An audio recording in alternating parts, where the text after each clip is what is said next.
with shoes on wrong, cause she likes to dress herself. And the most beautiful girl, holding both of them, have the view I love the most. Oh, the view I love the most is my front porch looking in.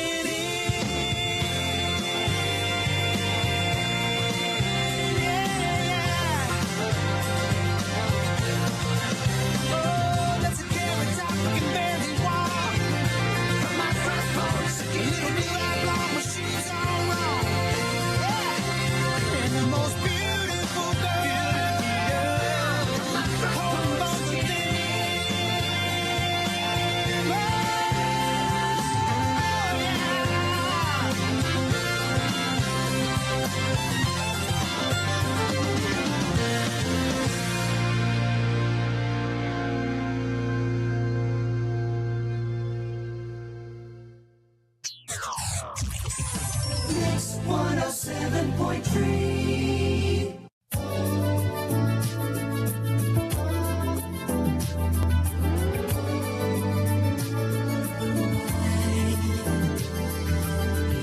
Looking out across the night, city winks a sleepless eye. Hear her voice shake my window. Sweet seducing sighs, get me out into the night. For walls won't hold me tonight. If this town is just an apple, then let me take a bite. If they say why, tell them that it's human nature. Why does it do it that way? If they say why, tell them that it's human nature. Why does it do it that way? Reaching out, touch a stranger. Electric eyes are everywhere. See that girl, she knows I'm watching. She likes the way I stare. If they say why, tell them that it's human nature. Why does it do it that way? If they say why, tell them that it's human nature. Why does it do it that way? I like living this way. I like loving this way.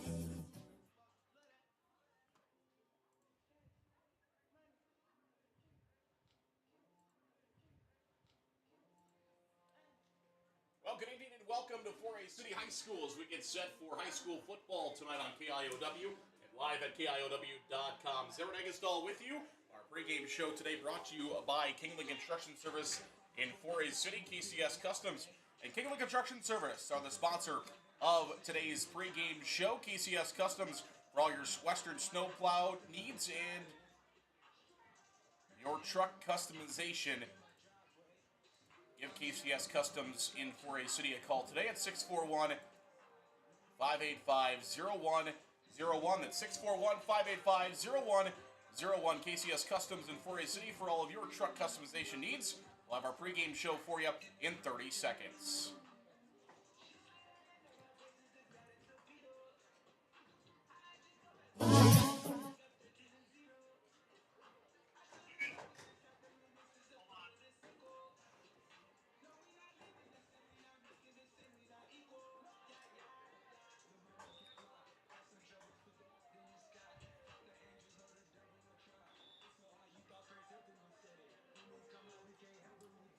Welcome back here on KIOW as we get set for tonight's contest between Okoboji and 4A City. It's meaningful football in October as these two teams get set for tonight's Week 8 of the Iowa High School football season. And with it, it comes, as I mentioned before, meaningful football here in October for two programs that haven't had a whole lot of that in years past. And two teams, as we're going to talk about a little bit later on and talk with Coach Eric Klaus, the head man of the Okoboji Pioneers, a team that will be similar to what 4A City will also throw out there this evening. Two senior quarterbacks that have been doing it for a while, and those two, Landon Duvall and Ty Dillvu, will duke it out tonight, trying to get their team home field advantage. That's what's on the line tonight between these two teams. Winner is the number 2 seed, loser is the number 3 seed, and we'll have to go on the road for the first week of the Iowa High School football playoffs next week. The good news for both these two teams is they are locked in to the postseason, unlike last year when these two teams were playing for a final postseason bid. Okoboji, of course, getting past 4A City. For that, you can bet that is probably on the mind of some of the Indians tonight as we get set for this one between Okoboji and 4A City tonight on KIOW and live at KIOW.com. Should be a lot of fun. We are glad to have you with us this evening. Hopefully you'll stick around throughout tonight's game. Maybe you're on your way to the game. Going to come watch in person. We'd love to see that as well. A lot of 4A City fans here at 4A City High School already. And hopefully the stands will pack up throughout tonight as we get set for kickoff in about 42 minutes from now between 4A City and Okoboji in Week 8 of the Iowa High School football season. Well, we're going to go to Des Moines now. Todd Kim standing by for the Iowa High School scouting report. He'll have a look around the state, tell you what's going on in college football, high school football, a lot of big games going on. Not a whole lot in the area, but a lot of big games going on around the state. We know one big game will be going on here in 4A City this evening. We'll come back after the Iowa High School scouting report. We'll be joined by Eric Klaus, the head man of the Okoboji Pioneers. This is Indian Football from Koloff Media Sports.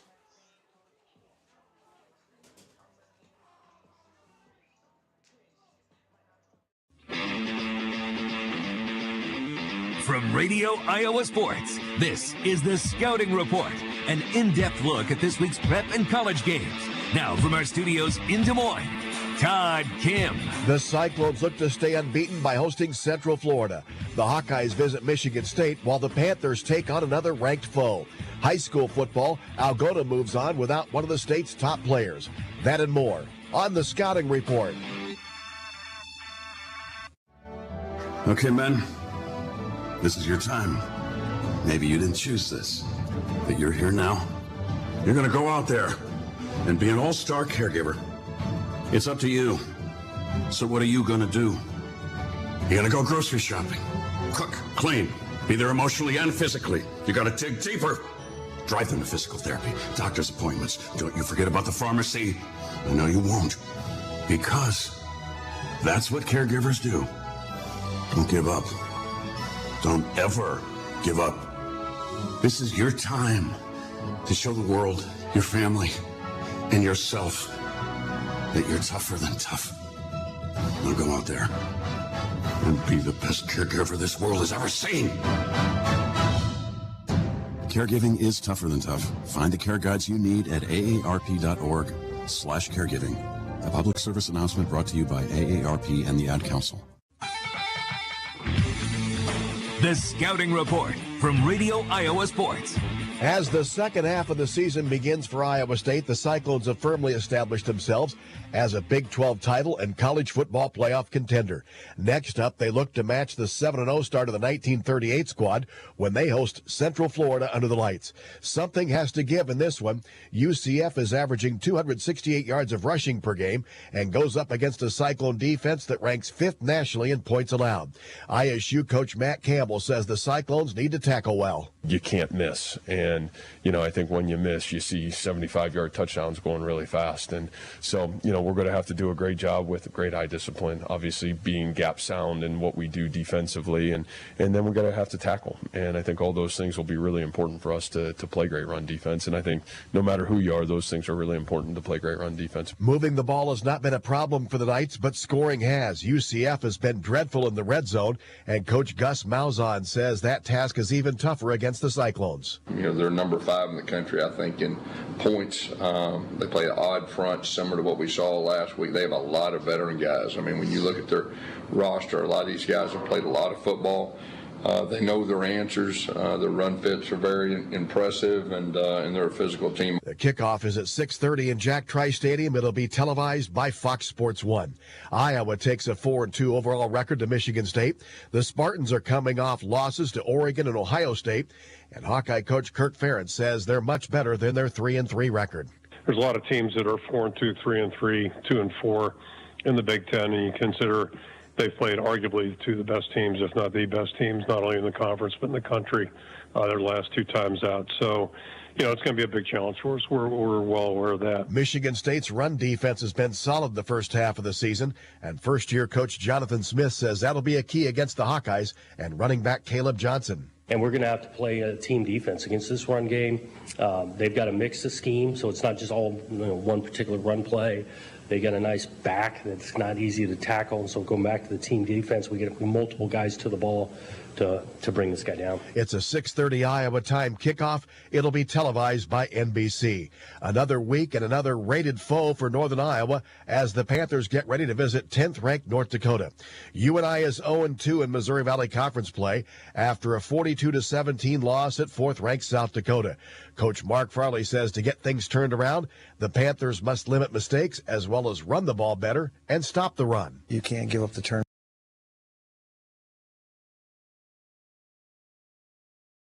game and stopping the run game. If you have the ability to manage the game and the clock through those two things, you probably have opportunities that you can start setting up to take some shots on. Drake is on the road in the Pioneer Football League to take on Presbyterian College. The Bulldogs are 3-0 in the league race, and defense has been a major factor. They're giving up only 71 yards of rushing per game in conference play. Presbyterian is 0-3 in conference play and has not played a home game because of Hurricane Helene. High school football's next on the Scouting Report.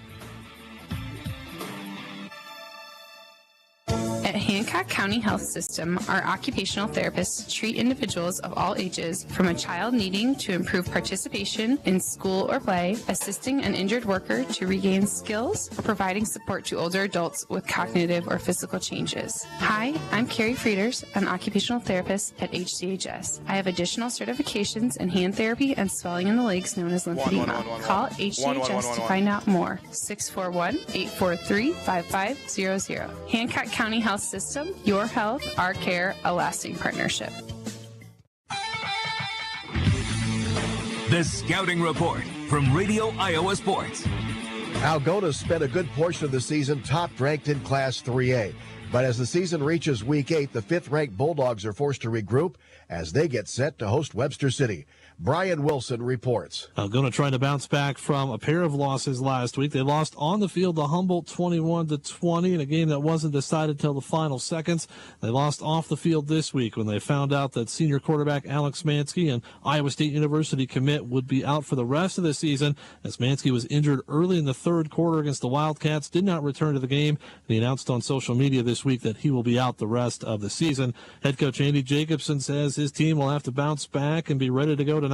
We don't know why everything happens, but there's a reason for it, and we'll bounce back stronger. Webster City comes into the game 3-4 overall, but they've won 2 straight and currently find themselves 18th in the Class 3A RPI. Head coach Andy Brim knows his team is fighting for a potential playoff spot. He doesn't expect Algona to miss a beat without their senior signal caller. You hate to see a kid, especially one of that caliber, get injured, especially this late in the year when their team is having the success that they have. So with that being said, I don't think that changes who Algona is on offense very much. And while Alex Mansky will not be under center tonight for Algona, another Mansky will be. His younger brother Nathan, a sophomore, will take his place at the quarterback spot. Nathan came in for his injured brother during the game against Humboldt last week, led the Bulldogs on a touchdown drive in the final minute before Algona unsuccessfully went for 2 in the win against the Wildcats. Reporting from Algona, I'm Brian Wilson on the Scouting Report. Another key matchup in 3A District 2 finds 3rd-ranked Humboldt visiting number 10 Clear Lake. Humboldt senior quarterback Cohen Matson has passed for more than 1,300 yards and creates big plays with his mobility. And he's able to really, get some things to happen with his legs. He's able to break contain a little bit and get a ball thrown late maybe other guys would sit in the pocket pocket a little bit too long. Cone can just make plays happen and get guys open because he can run a little bit as well. That's Humboldt coach Derek Ellman. Williamsburg is a new top-ranked team in 3A and is on the road tonight to take on Grinnell. The leaders in Class 3A District 1 collide when 8th-ranked Sioux City Heelan hosts number 4 Sergeant Bluff Luton. Justin Barker has a preview. These are two of the top 10 teams rushing in Class 3A. SBL number 3 with 2,480 yards. They're number 2 in rushing touchdowns. Bishop Heelan 9th in 3A in overall rushing, 5th in total touchdowns. Crusaders will be led by Cason Thomas, the 3rd leading rusher in Class 3A football, with 1,276 yards and 20 touchdowns on the season. The Sergeant Bluff Luton Warrior offense is potent as well, led by Xavion Ellingson, Ryan Houston, and Isaiah Jervik. It'll be another chapter in this great series between the two that Bishop Heelan leads 11-9 after winning 34-14 last season in Sergeant Bluff. It's the Crusaders and the Sergeant Bluff Luton Warriors tonight at Bishop Heelan's Memorial Field. For Radio Iowa Sports, I'm Justin Barker. It's the final night of the regular season in the 4 smallest classes, including Class 2A, where there is one rated matchup. It finds 2nd-ranked West Lyon hosting number 9 Central Lyon George Little Rock. Also in 2A, number 1 Spirit Lake visits Garner Hayfield Ventura.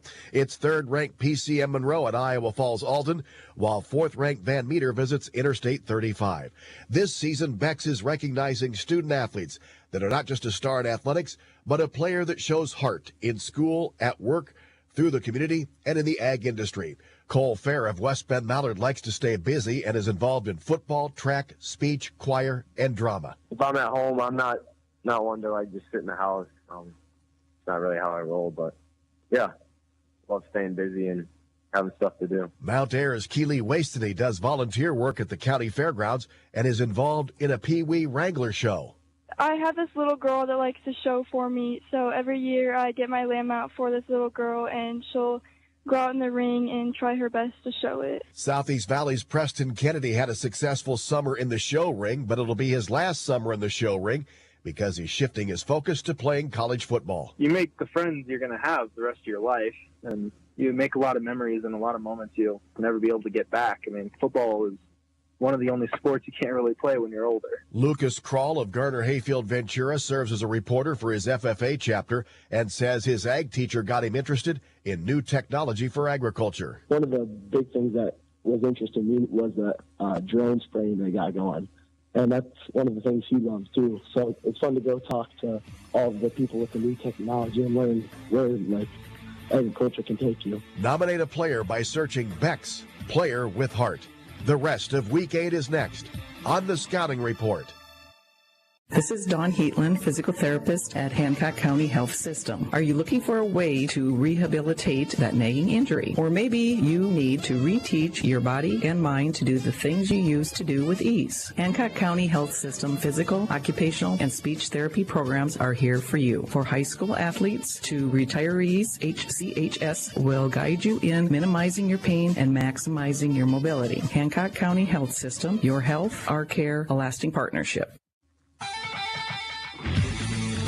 The Scouting Report from Radio Iowa Sports.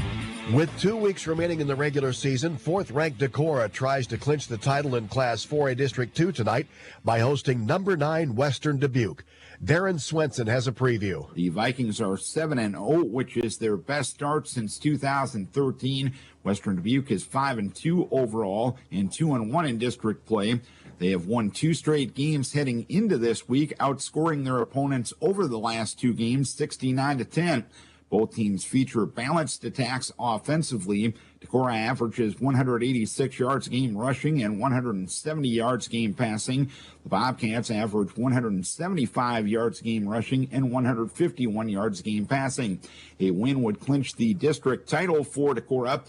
A Western Dubuque win coupled with a Waverly Showrock win over Waterloo East would create a 3-way tie for the district lead heading into week number 9.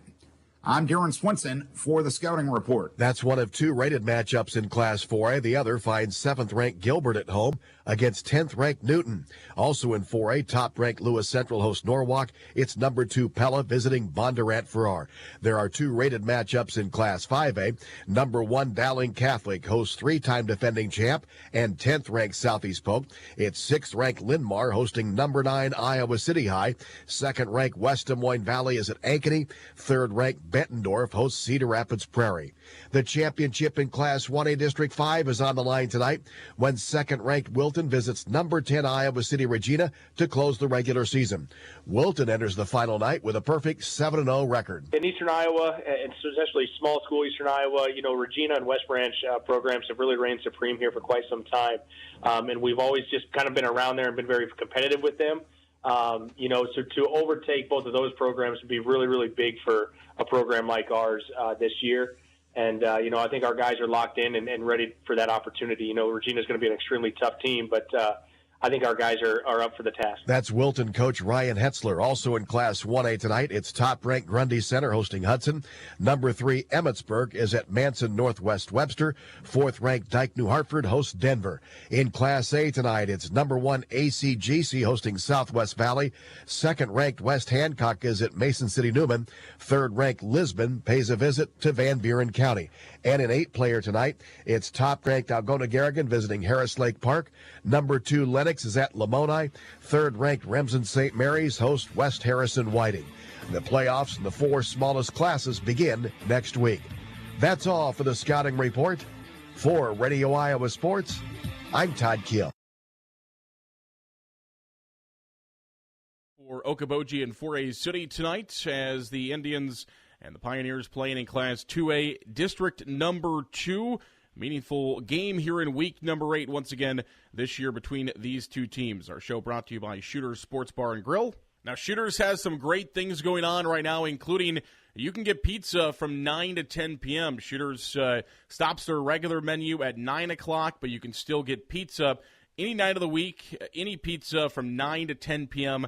Again, we don't know how long that is going to last, so make sure you take advantage of that while you can. It's nice to have that option to be able to get some supper at later on in the day, or even a late meal if you need to get some Shooter Sports Bar and Grill pizza. Again, they're offering that from 9 to 10 p.m. Each and every single night that they are open. So make sure you take advantage of that. Of course, the redesigned dining room, a lot of great things going on at Shooters Sports Bar and Grill. So make sure you stop by and see our good friends there at Shooters. They're the sponsor of this Behind the Enemy Lines program. And with that, bring in Coach Eric Klaus, the head man of the Okoboji Pioneers. And, Coach, well, I just mentioned it, second straight year, a meaningful Week 8 football game between Okoboji and 4A City. Yeah, we've talked about with our kids, it's big to have opportunities in October, to play in big games. So a lot more exciting to be competing for a 2 spot versus kind of that last spot in the playoffs. So a lot riding, but yeah, excited to have that opportunity, especially. Coach, let's talk about this team looking up and down. You bring back your entire offensive line. Of course, you bring back a quarterback that has so many snaps under his belt, and you bring back a lot of guys at the skills position as well. Has that been a big key? There is just so many guys' experience. It's huge for us. We felt like we were able to kind of build off of them from last year. And it has just made the process of what we were able to do so much faster just because of their understanding. We're able to kind of dig into things a little bit deeper. And again, anytime you have that continuity of things and guys, working together and understanding each other's jobs, you're able to perform at a lot higher level. It just kind of takes, when there's less thinking involved and it's more reactionary, they understand what they need to do. You're able to play faster and easy adjustments and things off of that. Understanding of what we're doing has helped tremendous leaders too, which is being probably the biggest factor. They're positive kids. They try to do things the right way, and they've led by example, and then it's kind of snowballed throughout our program. So yeah, having those kids, that big senior group has been really good for us, and that's a big credit to them and the work that they've done. Fast start to the season for your offense and I guess your defense as well. You guys score 82 points in your first 2 games, and you give up the other team just 1 score apiece in those first 2 games, 13 total points defensively allowed. And then throughout the year, Coach, just have you seen that steady increase, even with the fast start? Have you seen your guys get better and better each week? Yeah, I think even with a couple of our losses, we've learned a lot throughout those games. So our motto has been for this year, doesn't matter get better, whether it's a 40-6 win or it was a loss against a talented MOC or Spirit Lake team. Our focus has been, getting better throughout the week, practice, and translating that to a game. And again, credit to those kids. They've been able to take that and run with it. And I think they've had done a really good job of being able to focus each week on what we need to do to get better. And they've been able to translate that to the field. Coach, tell me a little bit about the Pioneer offense. Will we see anything different from last year offensively? And tell me about some of your standouts that you've had so far this year. Yeah, I think we've looked to kind of continue what we're doing offensively. Try to create mismatches. Try to spread things out and do a lot of different things. Both with the vertical passing game and that horizontal passing game. So try and be really good about what's the defense giving us, and we've seen a lot of different defenses throughout the year, so that's been really good for us. We've had to kind of morph our offense, and our guys have done a nice job of it. So I think Landon has done a really good job passing the ball for us. He's been really efficient, especially his last few games. He's continued to improve on his decision making and making the right throw. I feel like receiver-wise, you have a lot of different guys that have stepped up. You go week to week, and it seems like we've had a different receiver step up and have big games. Again, been really happy with Caleb Symington and Avery Symington. Asa Jacobson has stepped up and done a nice job. Tyler Nate is kind of quiet but consistent with a lot of the different things that he does. So a lot of different parts, and then I think our running game has steadily been improving, which is a big factor to our success. Our ability to run the game is going to be really key to us, continuing to have success. So credit to those linemen, like you had mentioned earlier, that have been together for a couple of years. They're a big reason why that running game has started to improve based off of what they do. Coach, defensively, what will 4A City fans see from the Pioneers tonight? We're going to try and mix it up and create pressure in a variety of different ways. They've done a nice job. I think the last few weeks they've really kind of hit their stride, and being consistent with running the ball, and then off of their running game, creating some big pass plays out of some of their play action work. Bilbo does an awesome job of hitting some of those, especially some of those broken plays. He can break the pocket and has a really good arm that can hit some of those deep shots and kind of drop it in the bucket. So we've got to try and get him uncomfortable and try and get him off his spot. And when that ball's up in the air, we feel like our back end of the defense has done a nice job all year. And we're just going to be at our best tonight for sure. So trying to create some pressure with some different looks with our front seven, and then staying over top with our back half tonight. Coach, as you mentioned earlier, less, I guess you could maybe say less pressure because both teams have made the playoffs. You're going to survive to next week, but still pressure because that home field advantage has to mean so much to both teams tonight. Yeah, absolutely. You get an opportunity to host. You play at home, and that's a big deal. Just for our fans, our community, and our kids, to have that opportunity. That's a big deal. So our kids understand that, and also as you think about it, pairing up with those other districts, I think at this point, you get top four, and they're all pretty good teams. So it's going to be tough when wherever you end up with that first playoff game. But if you can host against a 3 seed, you feel quite a bit better about it. But again, I think our guys have done a good job of, we don't want ourselves getting too caught up in that. We want to be able to stay steady throughout what we do and still perform at a high level. It's got to be a high level regardless of the situation. Our guys have done that. So, there's pressure with it, but we also want our guys to necessarily not feel that pressure, just go out there and perform.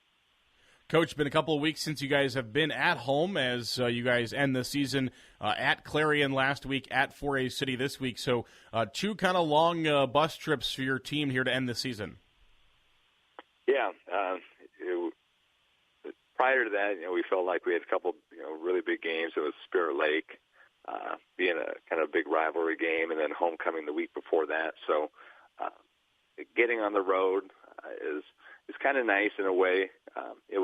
Obviously, we enjoy playing at home, but I think our guys kind of have enjoyed some of these road trips as well.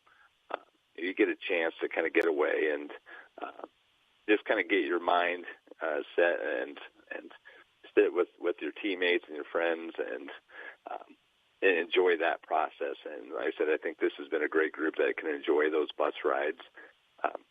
Coming back can be a little bit long when you roll into town about midnight. But, we're excited to get on the road and excited to get an opportunity to go somewhere and compete. All righty, Coach. Well, appreciate your time. Thanks so much for talking with us, and best of luck to the Pioneers tonight. All right, thank you very much. That's the head man of the Okoboji Pioneers, Eric Klaus, as we get set for 4A City and Okoboji tonight on KIOW and live at KIOW.com. We'll come back in about a minute and a half, and we'll have 4A City head football coach Tyler Anderson. This is Indian Football from Co-op Media Sports. Malin Egg Service of Forest City is a proud supporter of Forest City High School athletics. Nate Malin is with you from the word go. From planting to harvest, you can count on Nate. Contact him today in Forest City at 641-860-1712. Nate will help you put the right seed on your acres. 641-860-1712. Hey, this is Tom McGregor, the new manager of Forest City Auto Center in Chrysler of Forest City. Stop by the Forest City Auto Center on the north side for Chevy and GM products, and Chrysler on the south side for Chrysler, Dodge, Jeep, and Ram products. Our stores proudly support the Indians.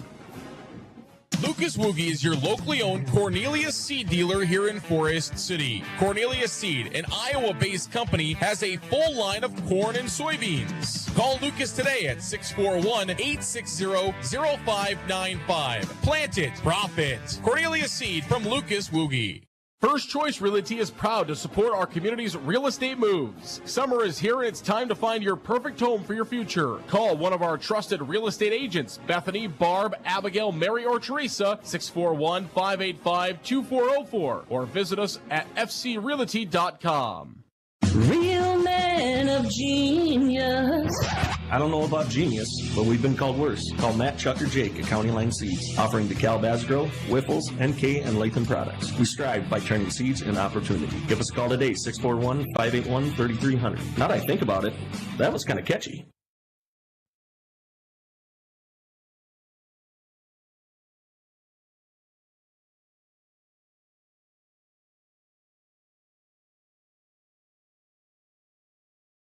Welcome back on the pregame show. We're getting set for Okoboji and 4A City in Class 2A District number 2. Postseason starts a week early.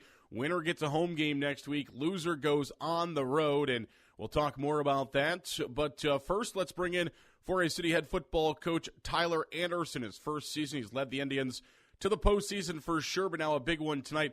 Coach, let's go back and talk about that overtime game with Esterville first. Your defensive possession was outstanding. Defensively, felt like we were in a good spot down there. Just had 4 plays to stop them. I think we got a hand on that one, got a ball up in the air, and then Ryan Bailey just in the right spot at the right time made a huge play, turning them over, not giving them any points. We knew exactly what we needed to do on offense. We'd had some pretty good success in some of our run game stuff there, but also just a mentality thing. I knew at that point how our guys were feeling.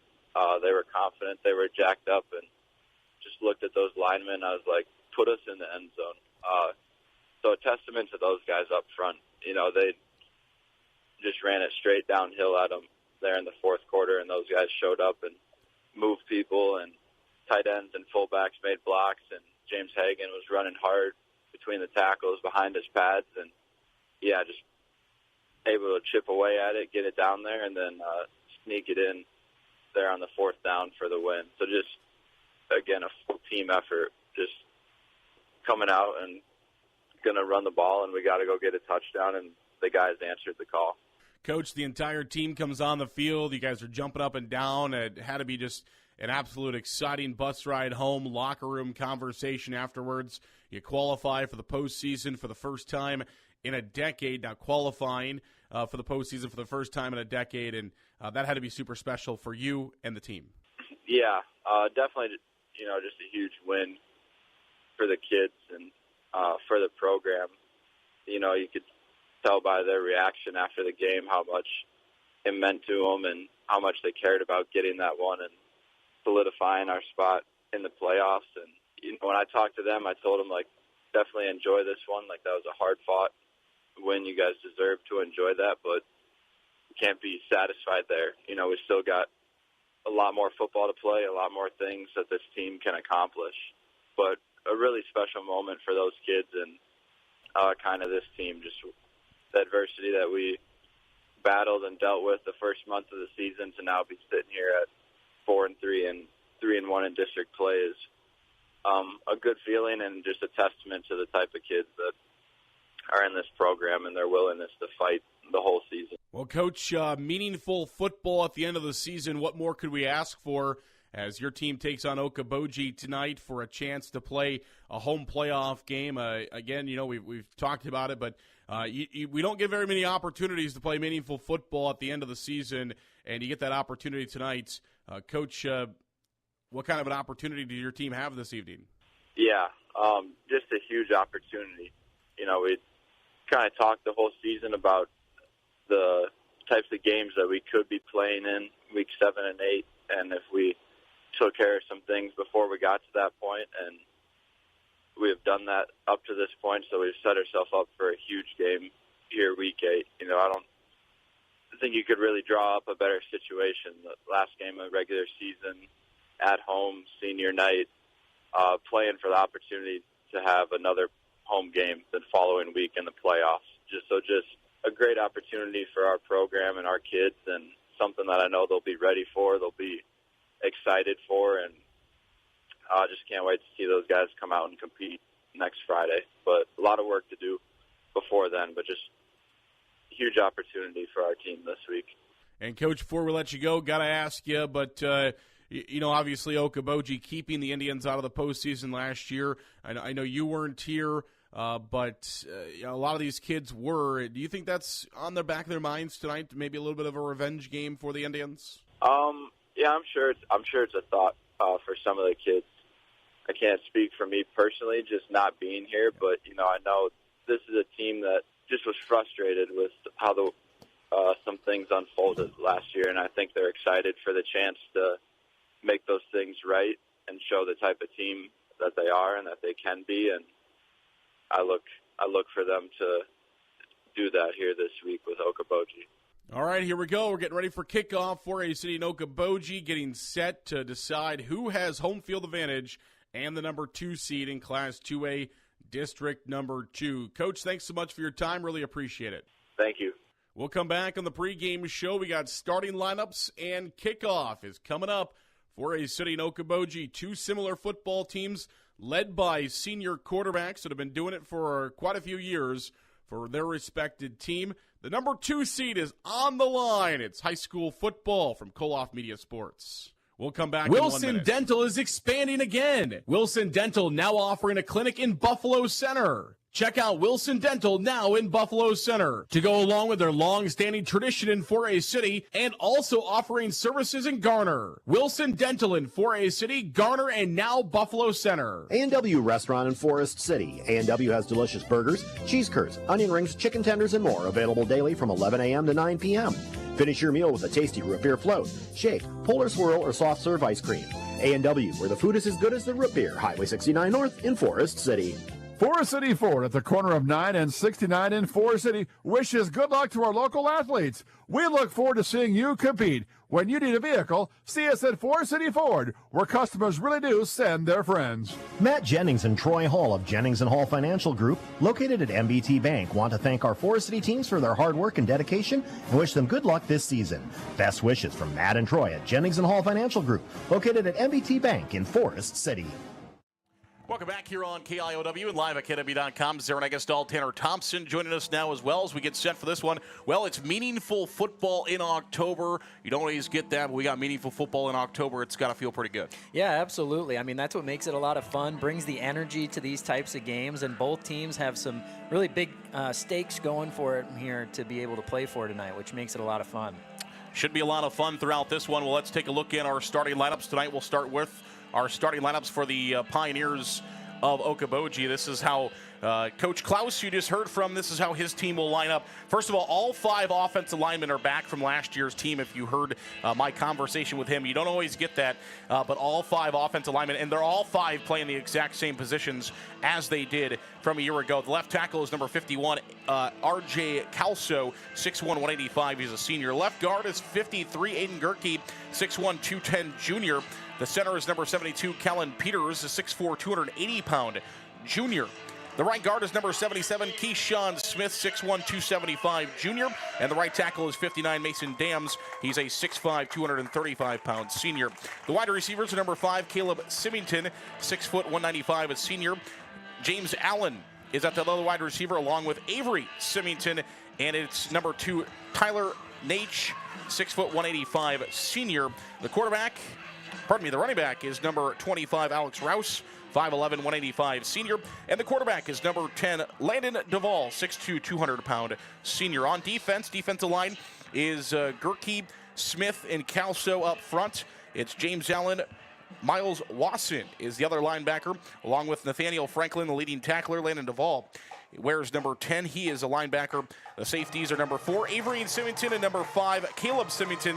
The corners are Tyler Nate and Carson Story. That's the starting lineup for the 5-2 Okoboji Pioneers coming into tonight's game.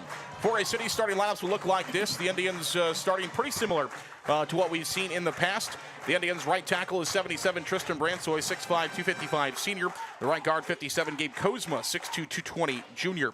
At center is number 63, Peyton Klein, 5'7", 230 senior. The left guard is 56, Gavin Litzen. The left tackle is 78, Brock Good. The tight end, number 20, Corey Thorson. Number 40, Luke Kearney.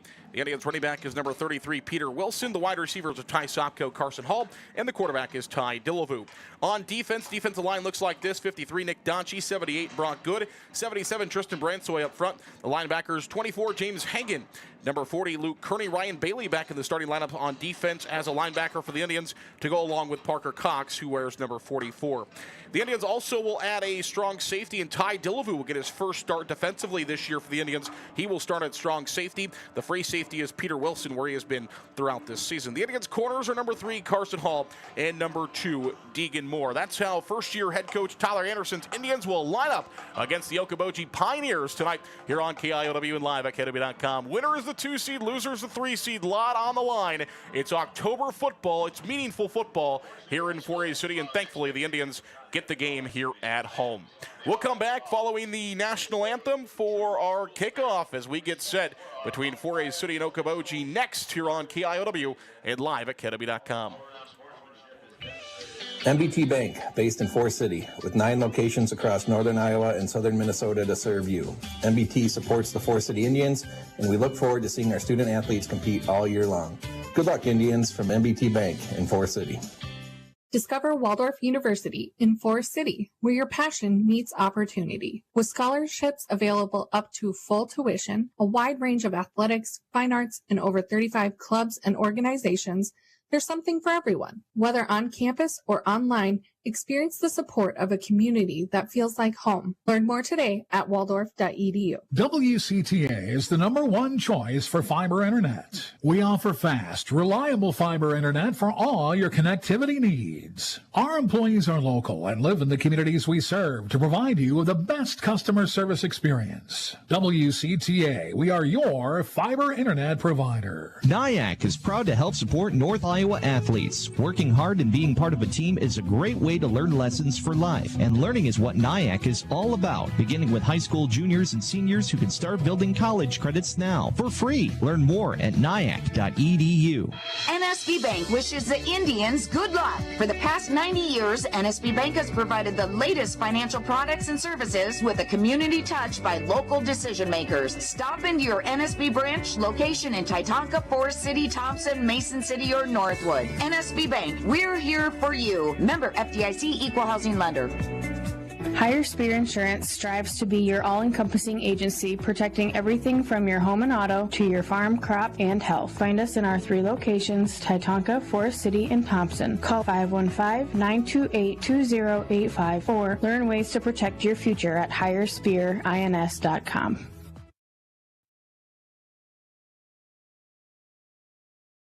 Welcome back here on KIOW and live at KW.com. Zaret Agastol, Tanner Thompson with you, getting set for 4A City and Okoboji this evening. As let's take a look here at this matchup between these two teams, two really similar football teams. They both want to try to throw the football, though the wind will probably play a little bit of a factor here this evening, as it is howling pretty well here at 4A City High School. Points this year, Okoboji 226, the Indians 175. Passing yards very similar, 1,417 for Okoboji, 1,367 for the Indians. Rush yards a little bit more for Okoboji, 961, 551 for the Indians. Tackles, Okoboji almost 100 more tackles this year, 343 to 255 against the Indians. Defensive turnovers, 15 for Okoboji, 9 for the Indians. Kickoff returns, 4A City 33 for an 18-yard average. Okoboji 23 for an 18-yard average. A couple more sacks, 8 sacks for Okoboji, 6.5 sacks for the Indians this year. Again, both teams are 3-1 in district play. Okoboji is 5-2, and 4A City is 4-3, the all-time series. 4th game all-time between these two teams. Okoboji has won 2. 4A City has won 1. They have both only won at home. Okoboji has beaten 4A City both times we played at Okoboji. The Indians have beaten Okoboji the one time we played here. And the one thing about this series, which is crazy, because the first 2 times these two teams played were in those extra Week 9 games. Both teams didn't qualify for the playoffs, and then we got matched up the district. No game has really ever been close between these two teams, even though last year they were both fighting for the 4th spot in the postseason, and we played those extra games. There's really been no close games. 23-0, 42-6, 41-19 have been the 3 games that have been played between these two teams. So a little interesting tidbit there. Taking a look at our series history between these two teams, as I mentioned, no really close games. Second straight meaningful game last year. Okoboji goes to the postseason, and 4A City misses. Biggest win in the series, 4A City last time they played here on this home field against Okoboji in 2022. A 36-point win for the Indians, 42-6. District standings coming into tonight look like this. Okoboji, 4A City fighting for the 2 and the 3 seeds. Esterville and Garner-Hayfield Ventura are fighting in Esterville tonight for the final playoff appearance. Spirit Lake has clinched the #1 seed in the district this year. Here are the playoff scenarios for tonight. Spirit Lake is the district champion. They are the #1 overall seed no matter what. If Okoboji wins, they are the #2 seed. If 4A City wins, they are the #2 seed.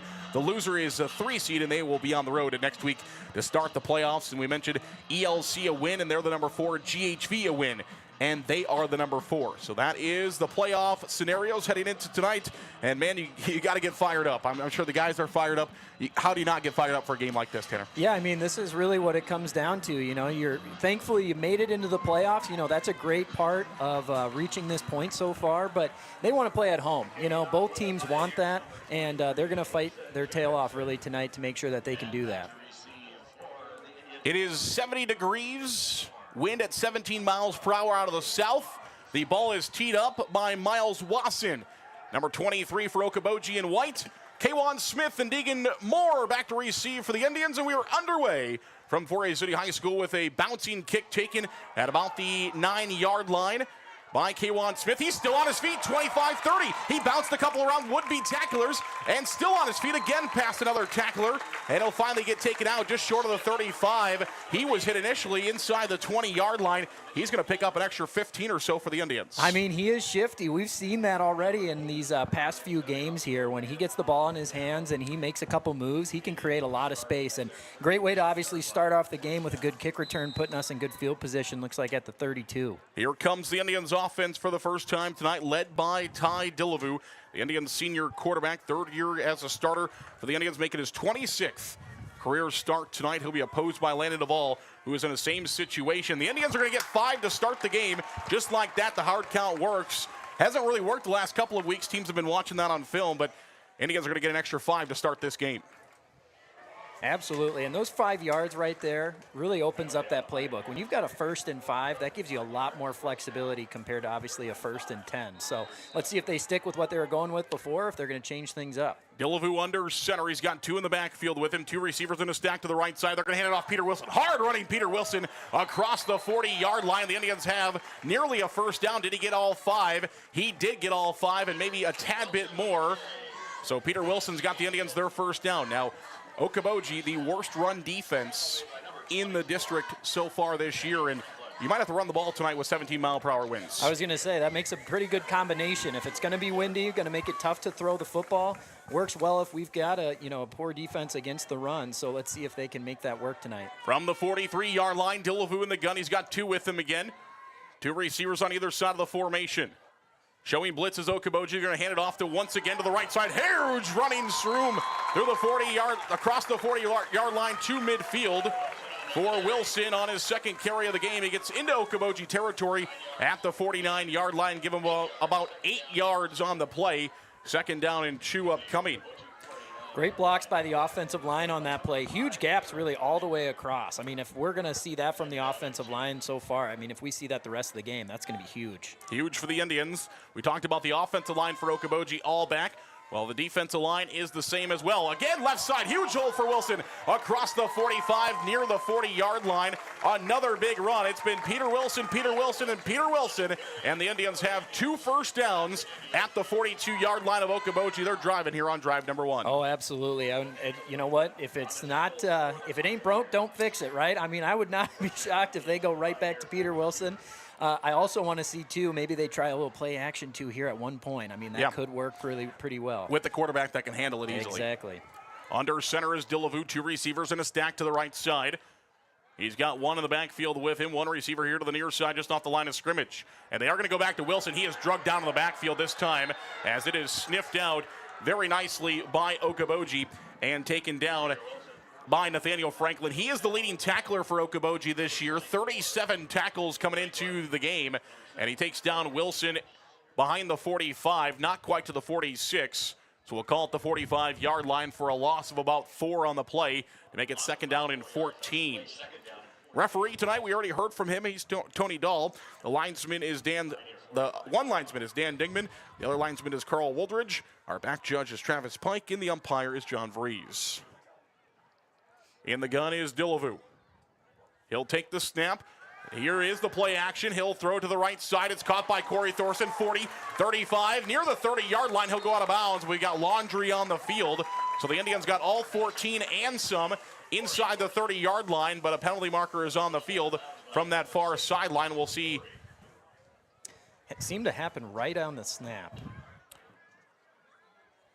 So it'll be a penalty against the Indians as motion will go backwards from the 45 across midfield back into 4A City territory. So even more yardage backwards here for the Indians, and it's going to be second down again, this time from about the 49, or we'll call it about midfield for the Indians. The ball is just ahead of the 49 on the 4A City side, but short of the 50. It's between the 49 and the 50. Indians have to get to the 32-yard line in their own territory for a first down. Second down and 19, 9:18 to play here in quarter number 1. Dillevu in the gun. Showing blitz is Okoboji. Hard count for Dillevu. Now he'll take the snap. He'll look to throw. Across the middle, it's caught by Corey Thorson. 40, 35, and he's got a big gain across the 35. into about the 33. The Indians will be about a yard shy of the first down marker. You get all but about one on 2nd and 19. Yeah, great play right there. Obviously, like we talked about, really have to go to the air when you're in that deep of your own territory, back in 2nd and, 14 or even 2nd and 19 it looked like there. But great play to gain almost all of it back here, making a much more manageable 3rd down. 2nd down and a short 2, a long 1 for the Indians. 8:35 to go opening quarter. Dillevue takes a snap, hands it off. Peter Wilson looking for the first down. He's got it and more as he'll break across the 30-yard line inside the 30 to about the 28-yard line. First down and 10 Indians as they go right back to Peter Wilson on 3rd down and 2. Offense looking great right now. Obviously, just having a couple negative plays there with penalties and then that one run that got stopped. But other than that, they have been moving forward in really big chunks. So if they can keep doing that, obviously they'll be in the end zone here pretty soon. We've got to make sure that they keep that going, though. It's a 3-4 front here for Okoboji defensively. They're in white jerseys.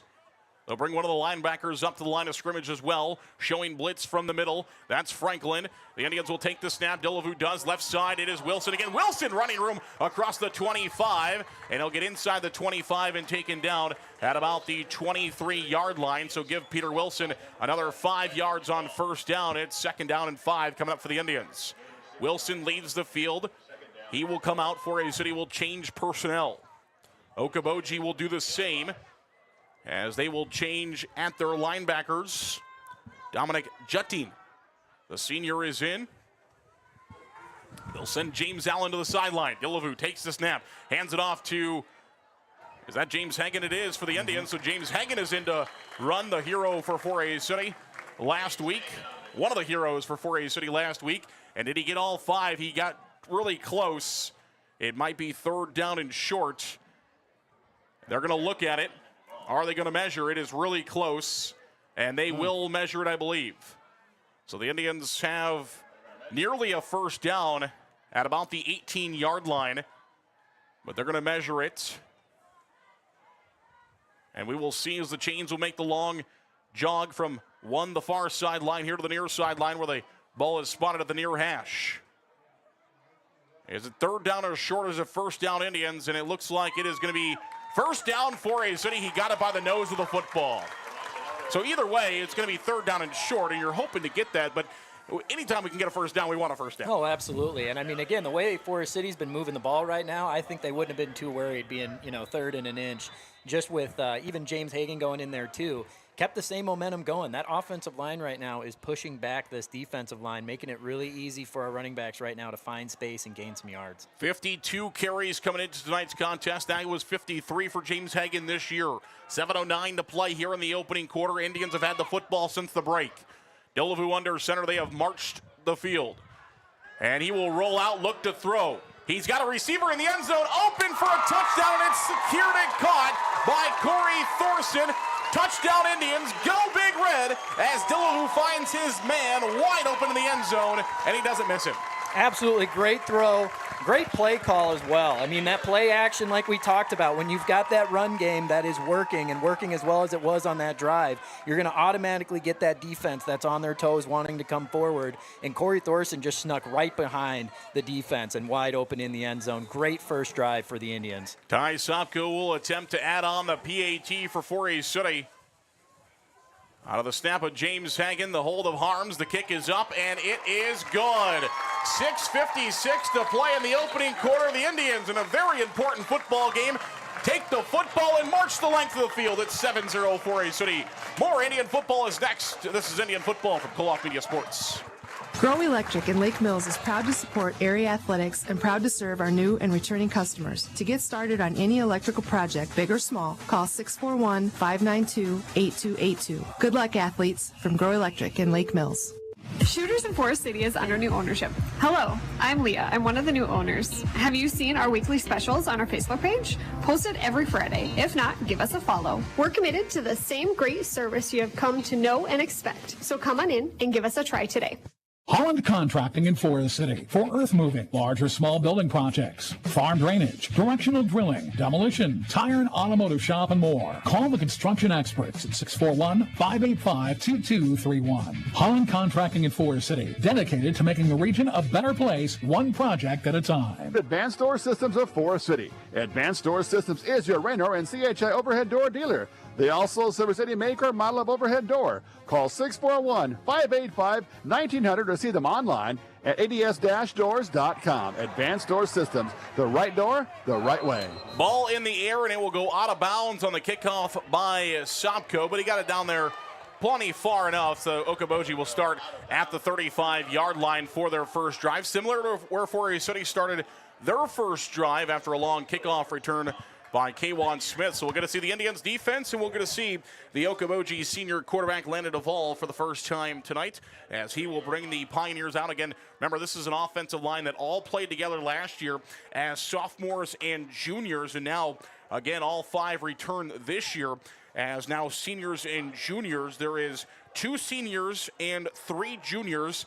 The 3 juniors are the inner 3, the center of the 2 guards, the 2 tackles are the seniors for the Pioneers. Duvall in the gun, he's got trips in a triangle to the left, and they're going to start with a running game as well, and a long run already at the 40, across the 40, 45, still on his feet midfield. Parker Cox trying to chase him down, 35, 30, 20, 25, 15, 10, 5, touchdown. First play of the game, and Okoboji will go 65 yards. Caleb Symington will take it all the way. Not his longest touchdown of the year. His longest touchdown of the year came from 71, but his 7th rushing touchdown of the season for Symington. And Okoboji punches right back with 6:42 remaining here in the opening quarter. Really just missed tackles on that play, too. I mean, there was one of our defenders that had him really right away in the backfield. Could have been a tackle for loss right there. But then you break a few more tackles and then take off down the sideline. And not a great way to start for the Forest City defense, for sure. The kick is up, and it is good. 6:42 to go. Okoboji answers back with one drive, and we are knotted up. And this one, 7-7. This is Indian football from Koloff Media Sports.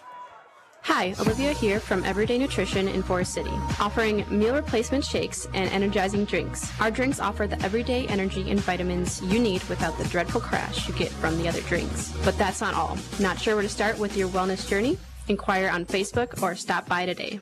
Malin Egg Service of Forest City is a proud supporter of Forest City High School athletics. Nate Malin is with you from the word go. From planting to harvest, you can count on Nate. Contact him today in Forest City at 641-860-1712. Nate will help you put the right seed on your acres. 641-860-1712. Hey, this is Tom McGregor, the new manager of Forest City Auto Center in Chrysler of Forest City. Stop by the Forest City Auto Center on the north side for Chevy and GM products, and Chrysler on the south side for Chrysler, Dodge, Jeep, and Ram products. Our stores proudly support the Indians.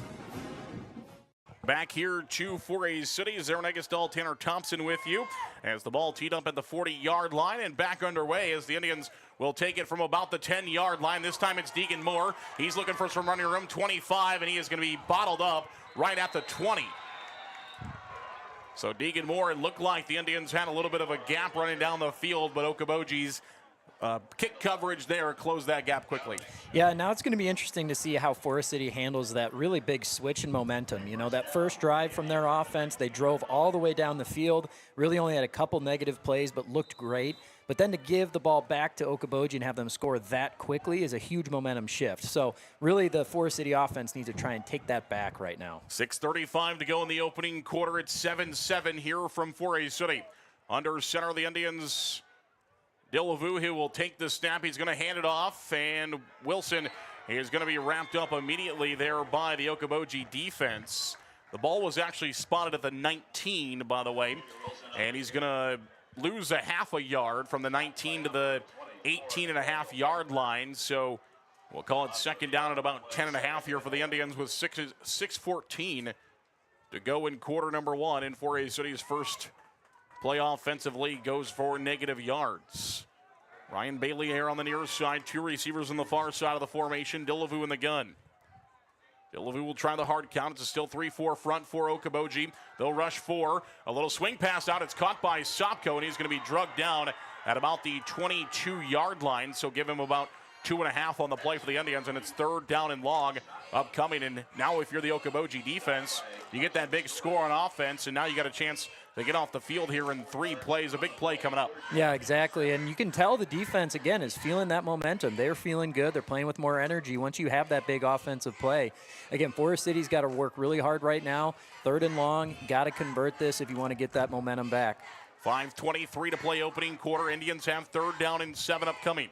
Delavu in the gun. He's got 2 receivers. He'll look to throw. He's going to swing it out. It's caught by Carson Hall. He's got a long ways to go to the 30. Did he get there?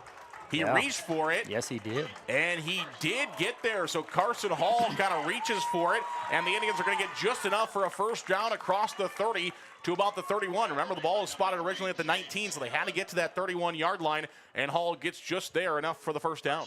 Yeah, great play right there. Like I said, that's huge to be able to keep that momentum and really just keep the ball in your control now. Again, now you kind of can reset. You're back into first down, have more options here, not having as much pressure on a 3rd and long. Delavu under center. He will hand it off to Wilson. Wilson hard running across to the 35, and he'll have enough for about 5 on the play to the 36-yard line. So give him 5 to the 36, and the Indians will have 2nd down and 5 upcoming.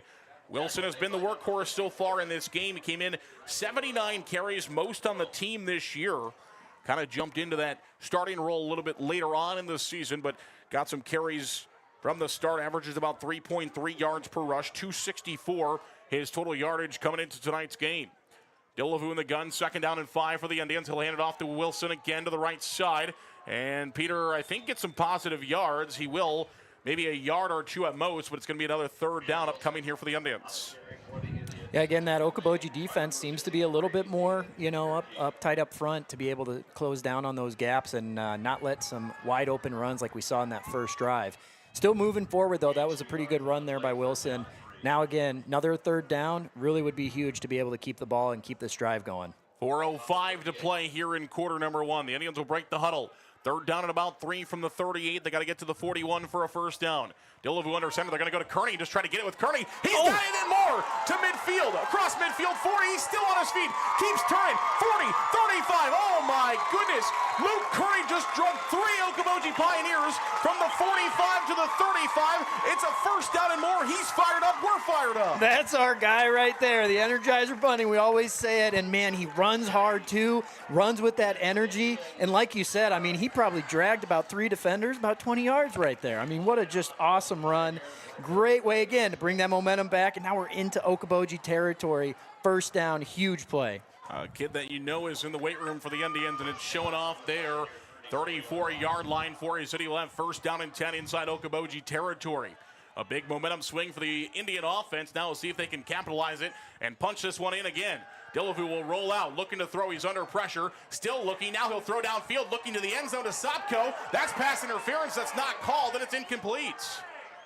Okoboji defender put his hands on the back of Sopko and kind of gave him a little bit of a push, which forced Sopko to kind of try to catch his balance, which obviously when you're trying to catch your balance running at full speed, it takes your eyes off the football. A big one there, and the Indians will have 2nd down and 10 upcoming. Yeah, and I like that throw by Ty to be able to get down there. I mean, I think that was the right chance right there. He was probably the most open right there, and would have been a huge play, obviously, if he came down with it. And I do agree, he seemed to get something seemed to throw him off. Honestly, instead of trying to catch his balance, he should have just fell over. Right. Delavu will take the football. He'll hand it off to Hagen. Hagen's got some running room across the 30 to about the 29, and Forey City will have 3rd down and about 5 or so upcoming. From the 29-yard line, you would assume in this situation, Forey City should have 2 plays to try to get 5 yards here with 3 minutes remaining here in quarter number 1. It's 7-7 between the Indians and the Pioneers. 3rd down and 5 upcoming for the Indians in 4-down territory at the 29-yard line. In the gun is Delavu, who's got receivers on either side of the formation and 2 in the backfield. Delavu will take the snap. He'll hand it off. Hagen gets past 1 defender, but he's going to be brought down there by Miles Wasson, the sophomore linebacker. Wasson had 25 and a half tackles coming into tonight. The Indians get maybe a yard, and it's going to be 4th down and 4 upcoming. Seen a lot of blitz right now from the Okoboji defense, and right there, really, they timed it up well. Almost got tackled in the backfield, which would have not been good for sure. But still a 4th down and manageable. Again, big play to be able to get and keep this drive going. 2:11 to play here in the first quarter. It's 7-7 Indians and Pioneers. Dillevue is under center. Indians need all 4 yards for the first down. He'll take the snap. He's going to roll out, play action, looking to throw. He's still looking. Now he's got a receiver. It's caught by Carson Hall at the 20, at the 15, and he's finally drugged out at the 14. Dillevue rolls out. You know he's got some time when he does so. He had one man chasing him, but plenty of time. Surveys and finds an open receiver. Yeah, again, another great play action pass right there. You know, great job by the receivers too, including obviously Carson Hall, to just settle down right there, right in the middle of those zone spots where there isn't a defender. And really, those defenders that were out in the field near him were following Dillevue going out and to the right, and that really opened up that throw. So great play, great way to keep the drive going. 14-yard pickup for the Indians on 4th down and 4. 1:34 to play here in quarter number 1. Dillevue takes the snap. He's going to hand it off. That's James Hagan. Hagan spins, and he's still on his feet. Finally brought down near the 10. But he spun through one tackler and kept running hard. Kind of the MO of the Indians runners in the last few games. Been given that full effort. We've seen that so far tonight between the 3 that have touched the football from the backfield. And Luke Kearney, James Hagan, and Peter Wilson. A gain of 3 at 2nd down and 7. 1:05 to play opening quarter. Dillevue under center. He's got one with him. It's Hagan in the backfield. 2 receivers to the near side. He'll play action, looking to roll. He's looking for the end zone. No, he's going to take off himself. Looking for the end zone. He's in. That's a touchdown, Indians. He was across the plane before the ball came out. The ball came out, but it looked like he was across the plane before that football came out. The officials will talk about it. If he's across the plane, it doesn't matter whether the football comes out or not. He was in across the plane. The referees have all come together to talk about it. It was picked up by Okoboji in the end zone, but it looked like Dillevue was across the plane before the football came out. They're all gathered in the end zone having a conversation. Both teams are huddled around them waiting for the call, and it's a touchdown, Indians! That's what Forest City was hoping for. Coach Klaus and the Pioneers were hoping that ball came out, but it sure looked like from here that he broke the plane before that football came out. I thought so too, and man, what a break that was, though. I mean, if that would have gone the other way, what a just drive killer. Obviously, he's right there into the end zone, and then if it would have gone the other way, fumble recovered by Okoboji, they get the ball back on their own 20-yard line. Oh, man, great that it went the way we thought it would, and a huge, again, touchdown drive by the Indians. It's a touchdown scamper for Dillevue of 11 yards. The PAT is no good, as it is going to be blocked by Okoboji. So Forest City's lead will stay at 6. It's 13-7 with 47 seconds remaining in the opening quarter. This is Indian football from Pull-Off Media Sports. Lucas Woogie is your locally owned Cornelius Seed dealer here in Forest City. Cornelius Seed, an Iowa-based company, has a full line of corn and soybeans. Call Lucas today at 641-860-0595. Plant it, profit. Cornelius Seed from Lucas Woogie. First Choice Realty is proud to support our community's real estate moves. Summer is here and it's time to find your perfect home for your future. Call one of our trusted real estate agents, Bethany, Barb, Abigail, Mary, or Teresa, 641-585-2404, or visit us at fcrealty.com. Real man of genius. I don't know about genius, but we've been called worse. Call Matt, Chuck, or Jake at County Line Seeds, offering DeKalb Asgrow, Whiffles, NK, and Latham products. We strive by turning seeds into opportunity. Give us a call today, 641-581-3300. Now that I think about it, that was kind of catchy. Welcome back here to Forest City High School as quarterback Tanner Thompson up here on the booth was kind of surveying that play, and you saw that Dillevue didn't really have an option with the football and decided to take off to run with it. And the Indians end up with a touchdown. All right, from the 4-yard line, here's the return for Okoboji, and he is loose to the 35. Forest City nearly gave up a big one. Again, the big problem spot of the Forest City football team has been the kick coverage, and nearly that one gets broken back by freshman Riker Wright. The freshman has been a phenomenal kick returner so far this year. He's averaging 34 yards every time he returns the football. Gets about that. He does have one kickoff return for a touchdown this year that went 90 yards. 40 seconds. Okoboji will have their second play offensively. It's a swing pass out to the left side. It's caught. And going to be brought down after about a 4-yard gain on the play, 4 or 5 yards. Is Caleb Symington, who went 65 yards for the touchdown on the rush earlier. Symington, 384 receiving this year, 426 on the ground, has over 700 yards, almost 800 yards. Combined a total offense. Actually, they gave him 6 to the 41-yard line. 2nd down and 4, 34 seconds left. Duvall rolls out, looking to throw. He's surveying down the field, looking for a receiver, and it is incomplete. 27 seconds left. Well covered by Peter Wilson right there. A little bit of a wheel route coming from the Okoboji offense and the receiver right there, but great discipline for him to stay deep. Once that pass came out, went right to the receiver, played through the hands, and made a great play right there. One thing about Duvall this year, he has not had a lot of incompletions. They've either been caught by his team or the other team. 27 seconds left here. 70% completion rate so far this year. They pitched it out to Symington, and Symington is loose again across the 45. He's got the first down and more across the 45 to the 48 with 21 seconds left here in the opening quarter, and he was one man there from breaking another one. He was, and obviously that would not have been good just looking at that first run that he had at the very beginning of the game. But overall, still good job for the defense to be able to swarm to the ball, make sure that he comes down and doesn't get to make that big play. 15 seconds and counting left here in the opening quarter. It's 13-7 Indians. From the 48-yard line, it is 1st down and 10 Okoboji. 2 receivers on either side of the formation. So 4 total receivers, all in stack formation. The low snap to the ball. Now he's just going to have to run with it, and he's going to be taken down by the Indians after a short gain, and that's going to be the end of the quarter. Now, did they take a timeout? Excuse me.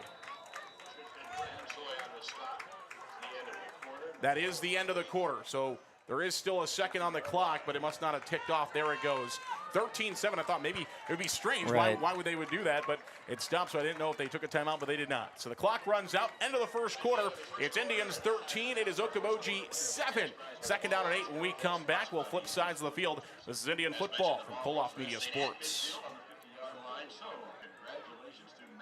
Wilson Dental is expanding again. Wilson Dental now offering a clinic in Buffalo Center. Check out Wilson Dental now in Buffalo Center to go along with their long-standing tradition in 4A City and also offering services in Garner. Wilson Dental in 4A City, Garner, and now Buffalo Center. A&W Restaurant in Forest City. A&W has delicious burgers, cheese curds, onion rings, chicken tenders, and more available daily from 11 a.m. to 9 p.m. Finish your meal with a tasty root beer float, shake, polar swirl, or soft serve ice cream. A&W, where the food is as good as the root beer. Highway 69 North in Forest City. Forest City Ford at the corner of 9 and 69 in Forest City wishes good luck to our local athletes. We look forward to seeing you compete. When you need a vehicle, see us at Forest City Ford, where customers really do send their friends. Welcome back here to 4A City, second quarter. We'll see if it's as adventurous as the first quarter. It's 20 total points between the two teams, 13-7 Indians. As we start the second quarter, it's 2nd down and 8 for Okoboji. Duvall in the gun. He's got 3 with him. He'll hand it off to Caleb Symington. Symington, he's running again, loose. Symington across the 40, and he's got enough for a first down to the 39. 4A City has just not been able to bring down Caleb Symington so far tonight. Again, had just under 800 yards of total offense between receiving and rushing so far this year. And he has over 100 yards so far tonight. 11:48 to play. 1st down and 10 Okoboji. We talked about Duvall taking off there on that tough play to end the quarter, but he's a guy that will run the football as well. So 4A City's got to be careful. It's not like a quarterback that can't run is scrambling. He is going to throw this time, though. Looking for the deep ball down the field, and it is going to be incomplete. Great breakup by the sophomore, Peter Wilson. Once again, great play by Peter right there. Again, just staying right with that receiver the entire time. Once those receivers' hands go up, his hands go up, and make it really difficult to catch that ball, which obviously was not done. So great play right there. Again, got to see a good stand by the Forest City defense right now. 2nd down and 10 from the 39 inside 4A City territory for Okoboji. 11:28 to play second quarter. Duvall looking over at the sidelines. He's got 4 wide receivers. Likes to throw it around the yard. Over 1,400 yards throwing this year. Going to go for the deep ball again this time, and it is going to be incomplete, but pass interference is coming against the Indians as Dillavu was in coverage, getting the start tonight. Defense, haven't seen him start defensively this year, but the Indians going to a too high safety look. And Delavue's going to get called for one there. But again, in high school football, just a 15-yard penalty, and that saves a touchdown. Maybe not a bad penalty there. Well, and I thought he was in position that he didn't need to do that. Really they ran a fake bubble. The outside receiver that would have been blocking on the bubble screen took off on a go route, which is what made Delavu have to catch back up to him. I thought he was there. If he would have just waited another second or two, he really could have put those hands up and probably deflected that ball. But either way, you did protect a pass interference. And actually, they called the penalty against Okoboji as well, and the 2 penalties will offset, so it's 2nd down and 10. And they're going to hand it off to Symington left side. He's looking to stretch it out towards the sideline. Symington is loose again, 30, still on his feet, 25-20, and he's finally taken out of bounds by Wilson. Again, Symington is loose, and again, he's got about 25, 26 yards on the carry, where he's knocked out of bounds at the 19-yard line of 4A City, and Symington continues to run here loose against the 4A City defense. Still a lot of poor tackling, it looks like, from the defense, and Symington's one of those guys that he is going to break those tackles if you let him. Here is the handoff again to Symington. They're going to keep going to him. He's inside the 10. He's going to pick up another 8 or 9 yards on this one. Actually give him 9 to the 10-yard line, where it's going to be 2nd down and 1. Okoboji no huddle. They're trying to keep it quick. 10:58 to go here in the quarter. Duvall takes the snap, again, right back to Symington. Finally, Brock Good is there to bring him down, as Symington has his shortest carry of the day, but it was only 1 yard needed for Okoboji. They get that 1 yard, and it's 1st down and goal, Pioneers inside the 10-yard line at the 7 yards from Pater for Okoboji. Hey, you might have seen Symington right there just finally get a little bit tired, obviously had that huge run in the first quarter. So a good way to obviously not let him get too much there, but still 1st and goal. Symington 113 yards rushing so far in the game. Now Duvall is going to rush it himself, and he's near the goal line. Finally going to be brought down. Parker Cox is there. That's Kearney there for the Indians with Brock Good. Going to bring him down short of the goal line at the 1. Duvall has 11 rushing touchdowns so far this year. Likes to move. He averages 4 yards per carry from the quarterback position. 1 yard to go for Okoboji to Pater, and 3 plays to do it. Duvall in the gun. He's got 2 with him, and he's going to take it himself, looking for the end zone. Did he get there? I think the Indians defense stood him up, at least on the first one. James Hagan, Luke Kearney is there, who's in the bottom of that pile. Might have been good again for 4A City. And it seemed like you knew that was coming. As well.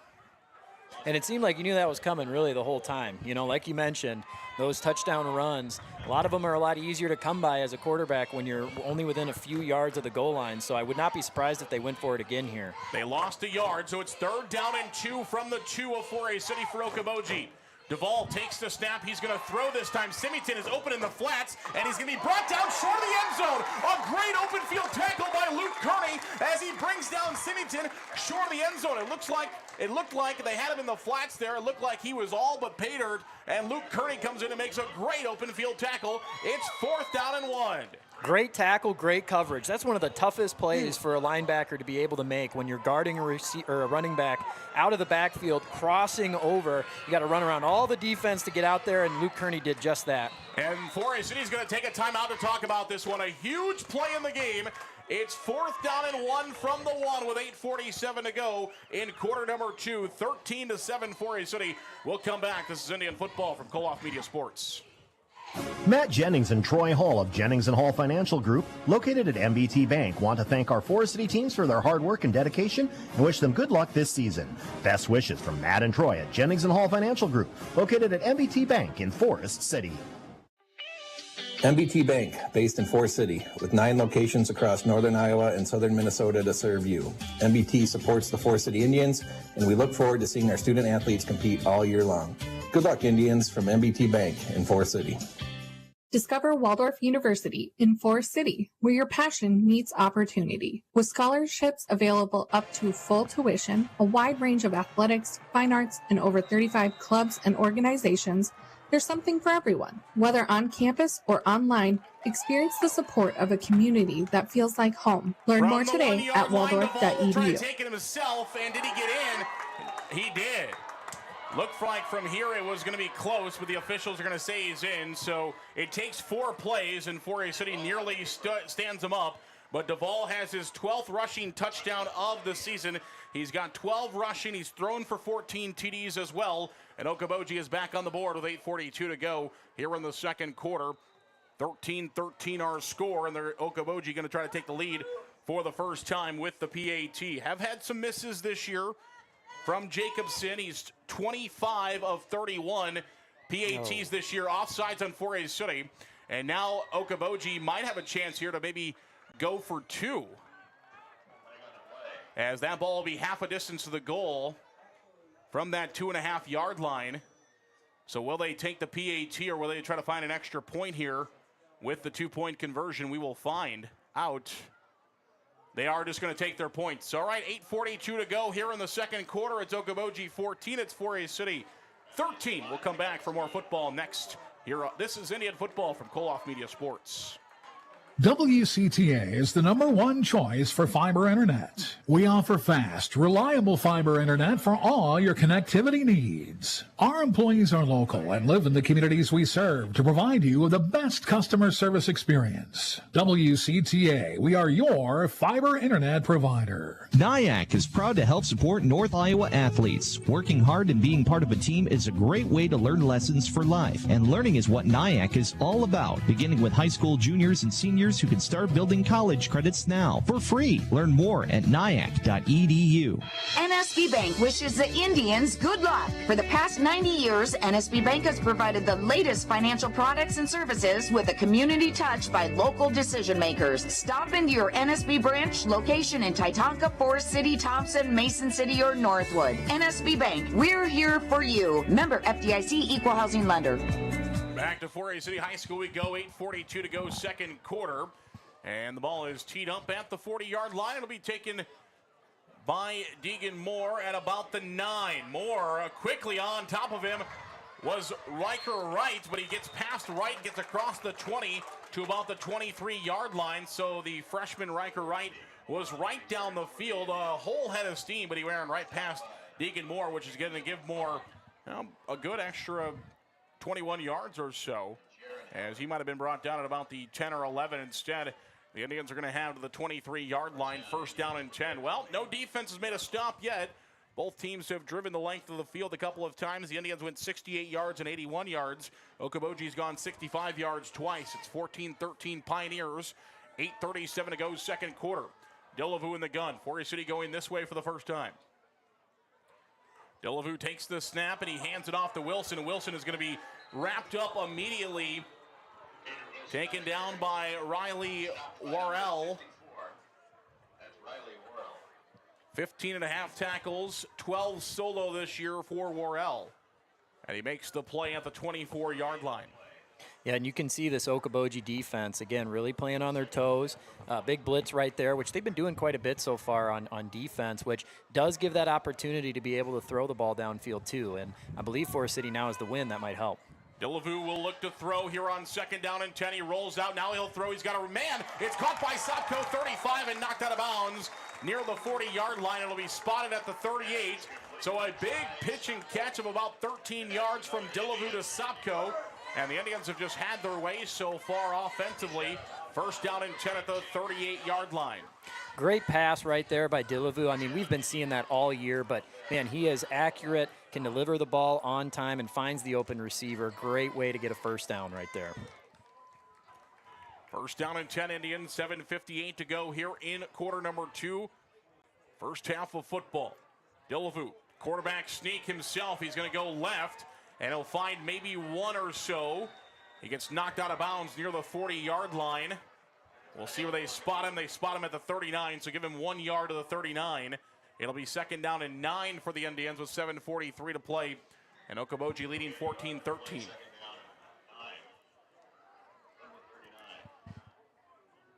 Officially 15 yards on that pickup from Delavu to Sopko. Allen on the stop for Okoboji.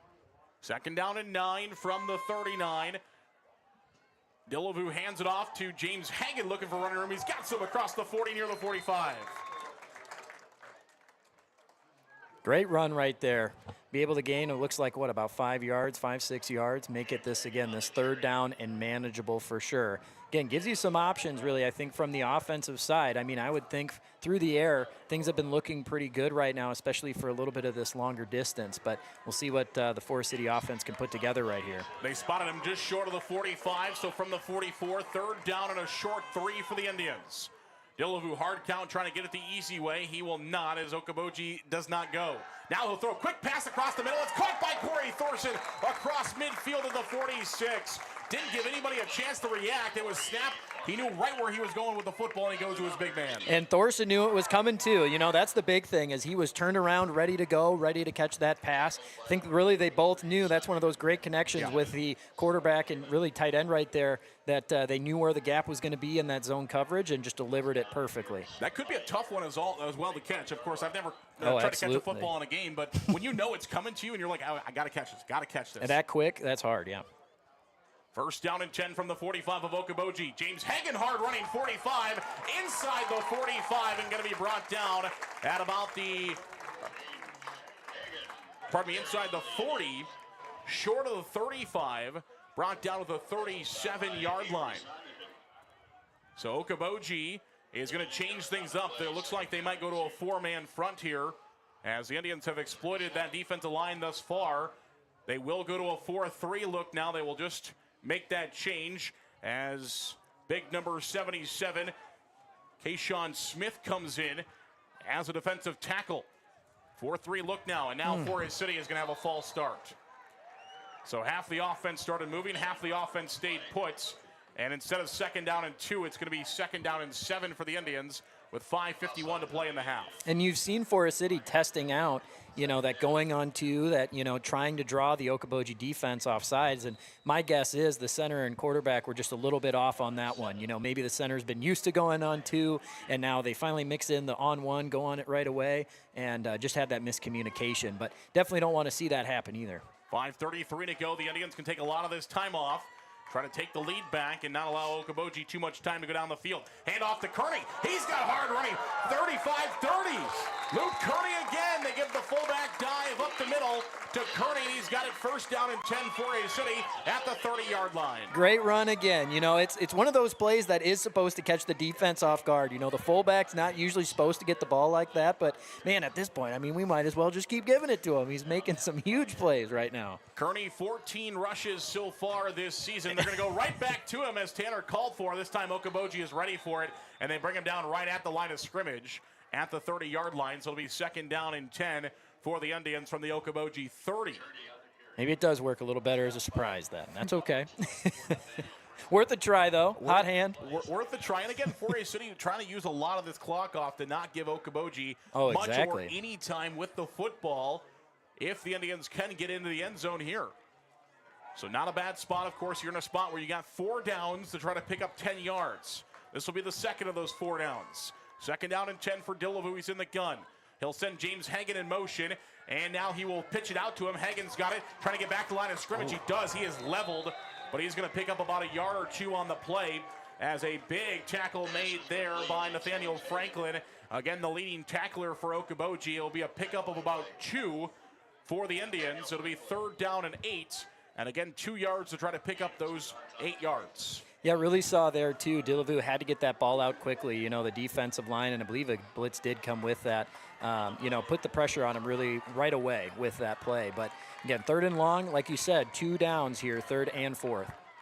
Under 4 minutes to play until halftime. Indians trail by 1, 14-13. Hand off to James Hagan. Hard running for James Hagan. He's going to pick up most of it on 3rd down. He'll be a yard shy as he's inside the 25 at about the 20, inside the 22. Also about maybe right at the 21, possibly short of the 21 by the nose of the football. The Indians got to get across the 21 for a 1st down. They don't need to get to the 20. They just have to get across the 21, and they're about right there. So it's 4th down and maybe a full yard, but I think it's a little bit less than a yard here for the Indians. 3:20 to play until halftime. Indians need about half a yard here on 4th down. Dillevue under center, trying to get it on the hard count. And now whistles And 4A City will use their second timeout of the half. 3:12 to play till halftime. It's Okoboji 14. It's 4A City 13. This is Indian football from Koloff Media Sports.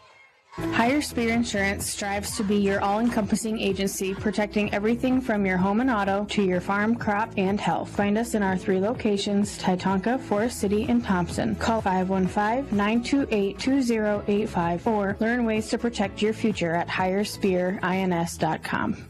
Grow Electric in Lake Mills is proud to support area athletics and proud to serve our new and returning customers. To get started on any electrical project, big or small, call 641-592-8282. Good luck, athletes, from Grow Electric in Lake Mills. Shooters in Forest City is under new ownership. Hello, I'm Leah. I'm one of the new owners. Have you seen our weekly specials on our Facebook page? Posted every Friday. If not, give us a follow. We're committed to the same great service you have come to know and expect. So come on in and give us a try today. Back here to 4A City High School we go. It's 4th down and less than a yard for the Indians. One of the biggest plays in the game so far. 3:12 to play till halftime. It's 14-13 Okoboji. Dillavu under center. He's got 2 in the backfield. Again, tries the hard count. Nobody goes. They're going to roll out. He's going to throw on 4th down and inches. It's caught by Raylan Bailey.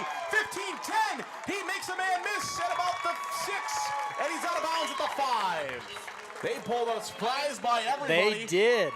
I think that was their goal right there. A great play and obviously executed to perfection. You know, that's one of those risks that comes with 4th down. If you do throw, it could be the end of that drive right there. But I think you knew that Okoboji was ready for some type of sneak, some type of run up the middle. So to send a receiver out to the side, roll out Dillavu, ended up working out really well. They're actually going to spot the ball at the 8. So first down and goal from the Indians from the Okoboji 8. 3:05 to play till halftime. Hand off to Hagan. Hagan! He's into the end zone. One play and 4A City scores from 8 yards out as James Hagan is into the end zone for the Indians. His second touchdown of the year. Go Big Red! And Hagan, the senior, punches it in for 4A City. Great way to cap off that drive right there. You needed a touchdown. You needed to take that lead back, and just a great drive. All the drives so far from Forest City have taken a ton of time off the clock, too. Just been really steady, moving down the field and executing well. Now let's see if they can get this 2-point conversion to get a 7-point lead. Obviously, the way this game is going, 4A City knows they don't want to be down by a point, so they're going to try to go for 2 to get it back to a 7-point game. Dillavu in the gun. 19-14 Indians up right now by 5. Dillavu looking to throw. Dillavu now he's going to roll out. He's trying to get rid of the football. He'll fling it up in the air, and it is incomplete as Dillavu didn't really have too much real estate left, and he just tried to throw it up to one of his trusty hands in Carson Hall, but a tough play for Carson. It comes incomplete, and Okoboji will lead by, or pardon me, the Indians will lead by 5. 3:02 to play till halftime. Okoboji gets the football back. When we come back, this is Indian football from Koloff Media Sports. Holland Contracting in Forest City for earth moving, large or small building projects, farm drainage, directional drilling, demolition, tire and automotive shop, and more. Call the construction experts at 641-585-2231. Holland Contracting in Forest City, dedicated to making the region a better place, one project at a time. Advanced Door Systems of Forest City. Advanced Door Systems is your Raynor and CHI overhead door dealer. They also service any make or model of overhead door. Call 641-585-1900 to see them online at ads-doors.com. Advanced Door Systems, the right door, the right way. Hi, Olivia here from Everyday Nutrition in Forest City, offering meal replacement shakes and energizing drinks. Our drinks offer the everyday energy and vitamins you need without the dreadful crash you get from the other drinks. But that's not all. Not sure where to start with your wellness journey? Inquire on Facebook or stop by today. Well, Ty Sopko's got the ball teed up at the 40-yard line. Left to right across your radio dial. East to west. Indians kicking from the east. And it'll be taken by Okoboji at about the 4. Once again, 3:01 to go in this game. And they're going to go from the from the near side all the way to the far side. He falls down. Returned by Carson Starry. And he falls down. His 7th return of the year, averages about 14 yards. And he was trying to go from the near side to look for some blockers on the far side, and the turf monster gets him. Yeah, I think thankfully that happened, that he was able to fall down. I mean, he might have had some room going around on the outside, looked really quick with that, but really makes it good, a tough drive now for the Okoboji offense. And now we've got an injured Indian on the field, so we'll have an official's timeout. 2:55 to play until halftime. Okoboji will need to go a long ways.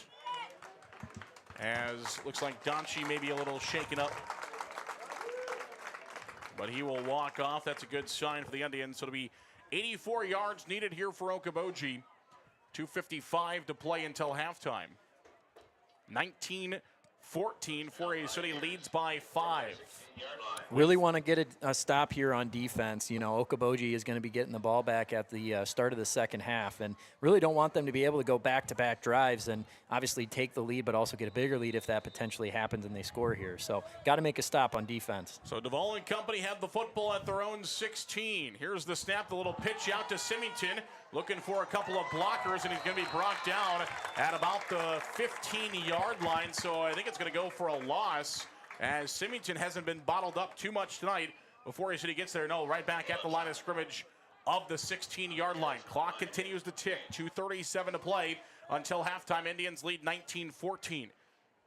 Okoboji does get the football to start the second half as well, so a touchdown would be detrimental. Duvall in the gun, he'll roll out, he'll look to throw.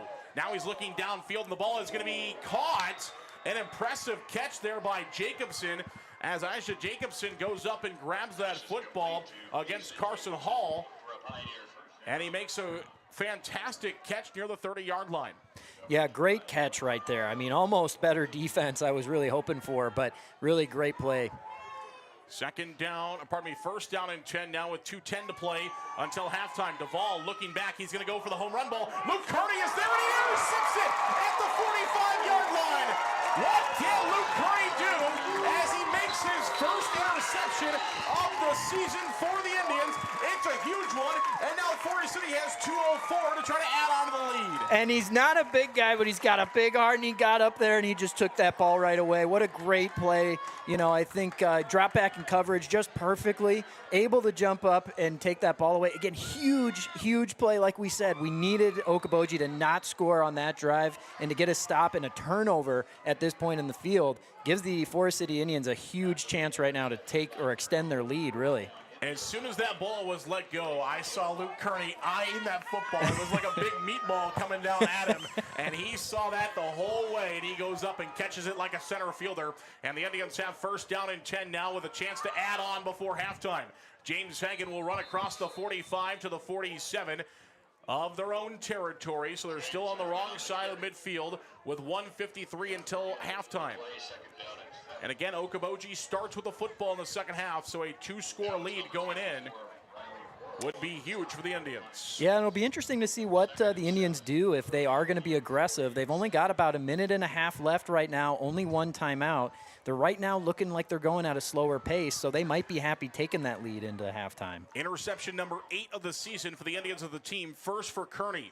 Dillavu rolls out. Now he's going to try to look to throw. Yes. Downfield, looking for Supko, wide open at the 25. Oh. And the ball is taken away by Okoboji. Supko was open, but the safety closed in fast and makes the pick at the 21.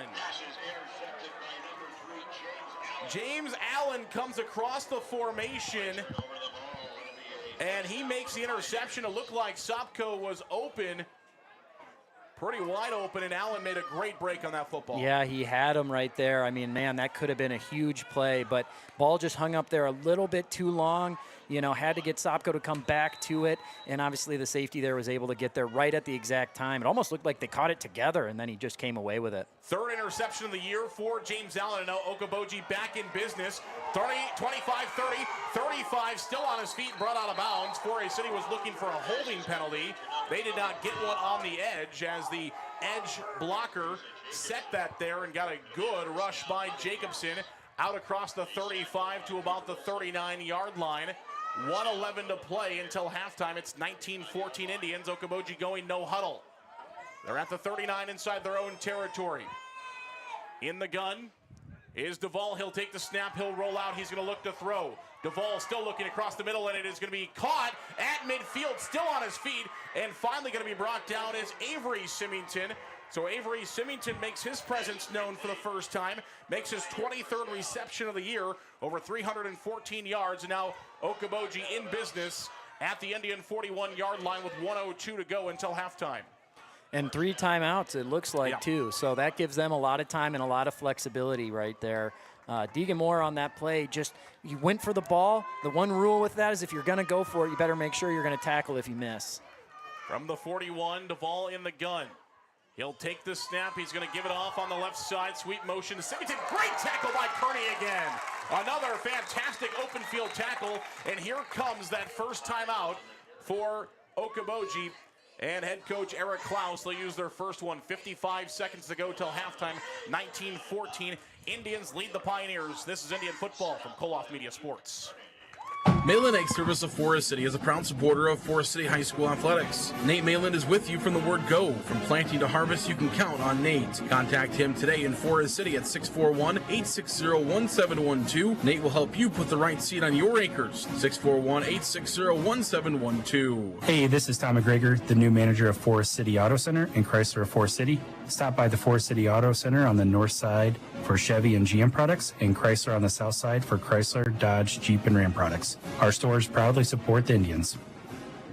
Lucas Woogie is your locally owned Cornelius Seed dealer here in Forest City. Cornelius Seed, an Iowa-based company, has a full line of corn and soybeans. Call Lucas today at 641-860-0595. Plant it, profit. Cornelius Seed from Lucas Woogie. 55 seconds to go till halftime. It's 19-14. Indians by 5. Okoboji at the 40-yard line of Forest City territory. Second down and 9. Duvall looks over the sideline. They got plenty of time. 11 seconds on the play clock. Of course, after the timeout, no clock is ticking off. And Duvall is going to fake the pitch. Now he's going to look to throw. Across the middle, the ball is incomplete as a rocket shot to Jacobson. And that went right through Jacobson's hands at about the 29-28-yard line. And a good miss there for the Indians' sake. Yeah, absolutely. I think great defense all around right there, but I've been impressed so far with our defensive backs, really not making any throw easy so far. And great way to make, again, a tough pass happen right there, obviously caused the incompletion. Got to have a couple more of those now. Third down and 9. 2 downs here for Okoboji with 47 seconds left from the 40-yard line, almost the 39 actually. Duvall will quick pass out here to the near side, caught by Jacobson. 35, 30, still on his feet, and will finally be drug out of bounds inside the 30. It'll be enough for a first down for Okoboji as they're going to get to the 29-yard line of Forest City territory as Jacobson makes the reception. One of the things you heard Coach Klaus talk about in the pregame show, they don't want to just throw the ball vertically. They want to be really good at throwing the ball vertically and horizontally, and that shows it right there. Yeah, and getting it to their playmakers, you know, and that's the thing about getting it out horizontally is that you don't necessarily have to go that deep vertically if you can end up getting it into the hands of your playmakers, which they have been doing very well so far. 29-yard line, first down and 10, 39 seconds left. Here for Okoboji to try to take the lead again before halftime, and they get the football to start the second half. Screen play caught by Jacobson at about the 25-20, still on his feet, spins through a defender at the 20, and it'll finally be brought down. And Okoboji, will they use a timeout? They will. So it stops for the Chains, and the Pioneers use their second timeout with 29 seconds left. They spot him at the 17-yard line. We'll keep it here for this one. 29 seconds remaining, 19-14 for a City, and a huge defensive opportunity here for the Indians. Again, we talked about Okoboji starts with the football, so they can take the lead here.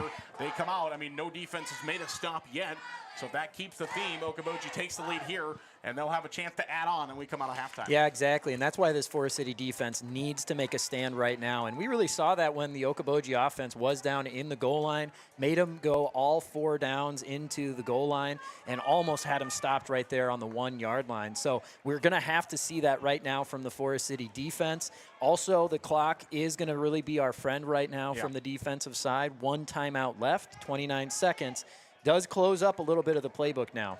Jacobson has attempted 1 field goal this year, but he missed it, and it wasn't from very long. So we would assume that Okoboji is looking for the end zone. 29 seconds left here in the second quarter, 19-14 Indians. Okoboji has the ball at the Forest City 17, looking in. Duvall in the gun. He's got 2 receivers right, 1 receiver left. He's got a running back with him. That's Rouse. They won't snap the football. Look at the sidelines. Maybe trying to change the play. The Indians show blitz with Parker Cox.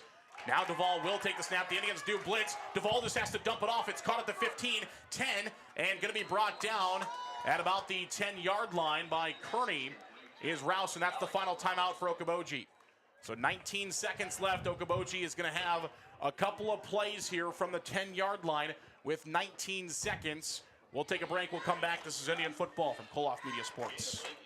First Choice Realty is proud to support our community's real estate moves. Summer is here and it's time to find your perfect home for your future. Call one of our trusted real estate agents, Bethany, Barb, Abigail, Mary, or Teresa, 641-585-2404, or visit us at fcrealty.com. Real man of genius.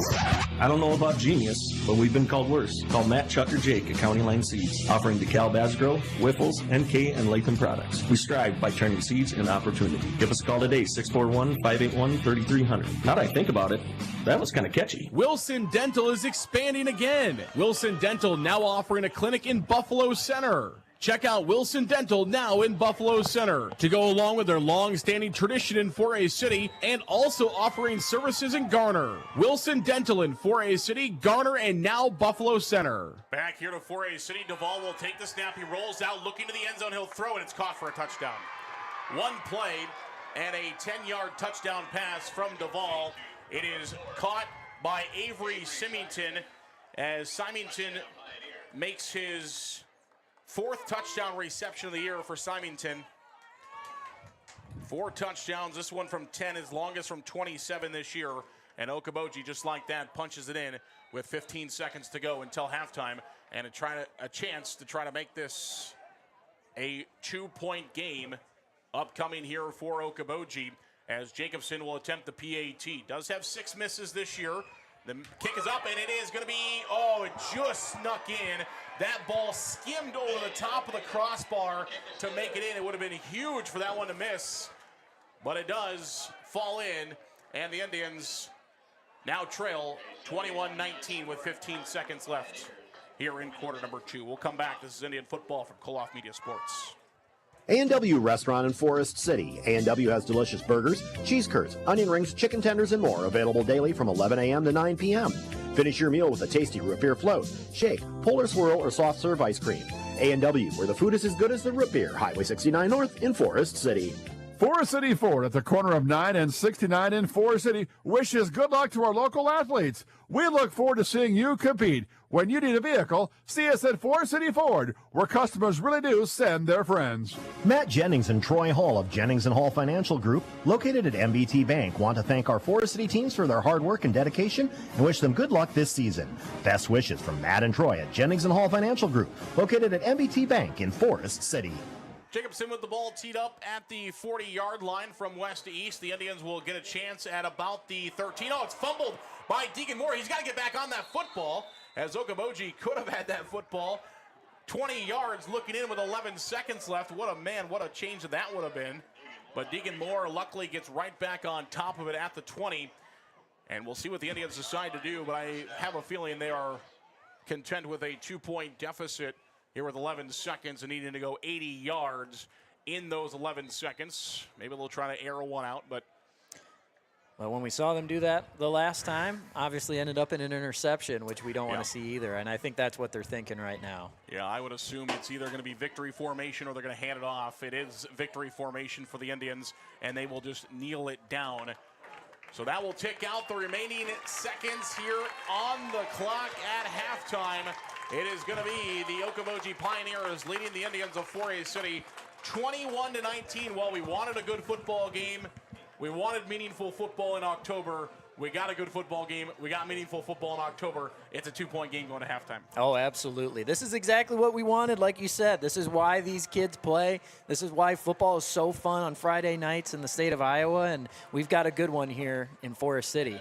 Well, the Indians are going to try to work something out defensively at halftime because they're going to need a big stop as Okoboji takes a 2-point lead into the halftime break, and Okoboji gets the football to start the second half. Both teams have had 3 offensive possessions, and both teams have found the end zone on those 4 offensive possessions. Each team has thrown an interception as well, So 4 offensive possessions each.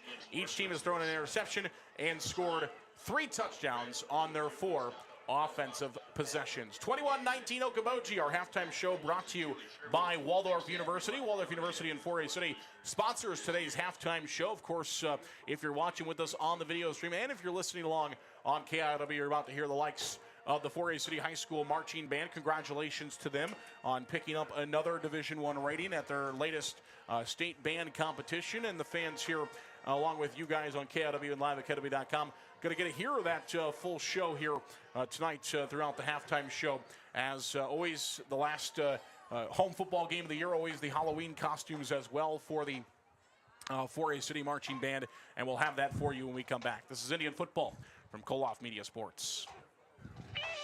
MBT Bank, based in Forest City, with 9 locations across northern Iowa and southern Minnesota to serve you. MBT supports the Forest City Indians, and we look forward to seeing our student athletes compete all year long.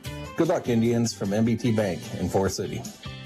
Discover Waldorf University in Forest City, where your passion meets opportunity. With scholarships available up to full tuition, a wide range of athletics, fine arts, and over 35 clubs and organizations, there's something for everyone. Whether on campus or online, experience the support of a community that feels like home. Learn more today at waldorf.edu. WCTA is the #1 choice for fiber internet. We offer fast, reliable fiber internet for all your connectivity needs. Our employees are local and live in the communities we serve to provide you with the best customer service experience. WCTA, we are your fiber internet provider. Surface pressure, and I'm still standing.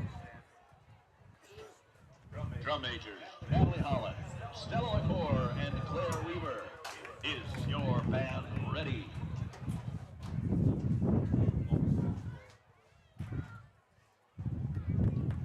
Forest City High School Marching Band, the field is yours for halftime performance.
consecutive Division I rating the state marching band for over 35 years.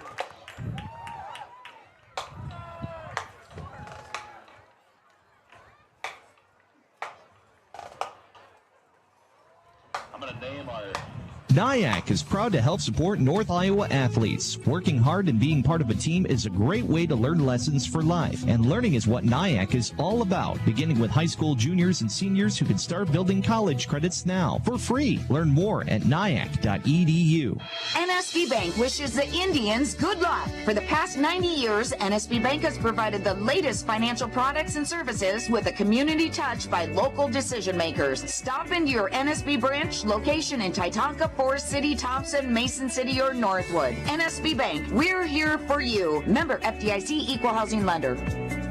Higher Spear Insurance strives to be your all-encompassing agency, protecting everything from your home and auto to your farm, crop, and health. Find us in our 3 locations, Titonka, Forest City, and Thompson. Call 515-928-2085 or learn ways to protect your future at higherspearins.com.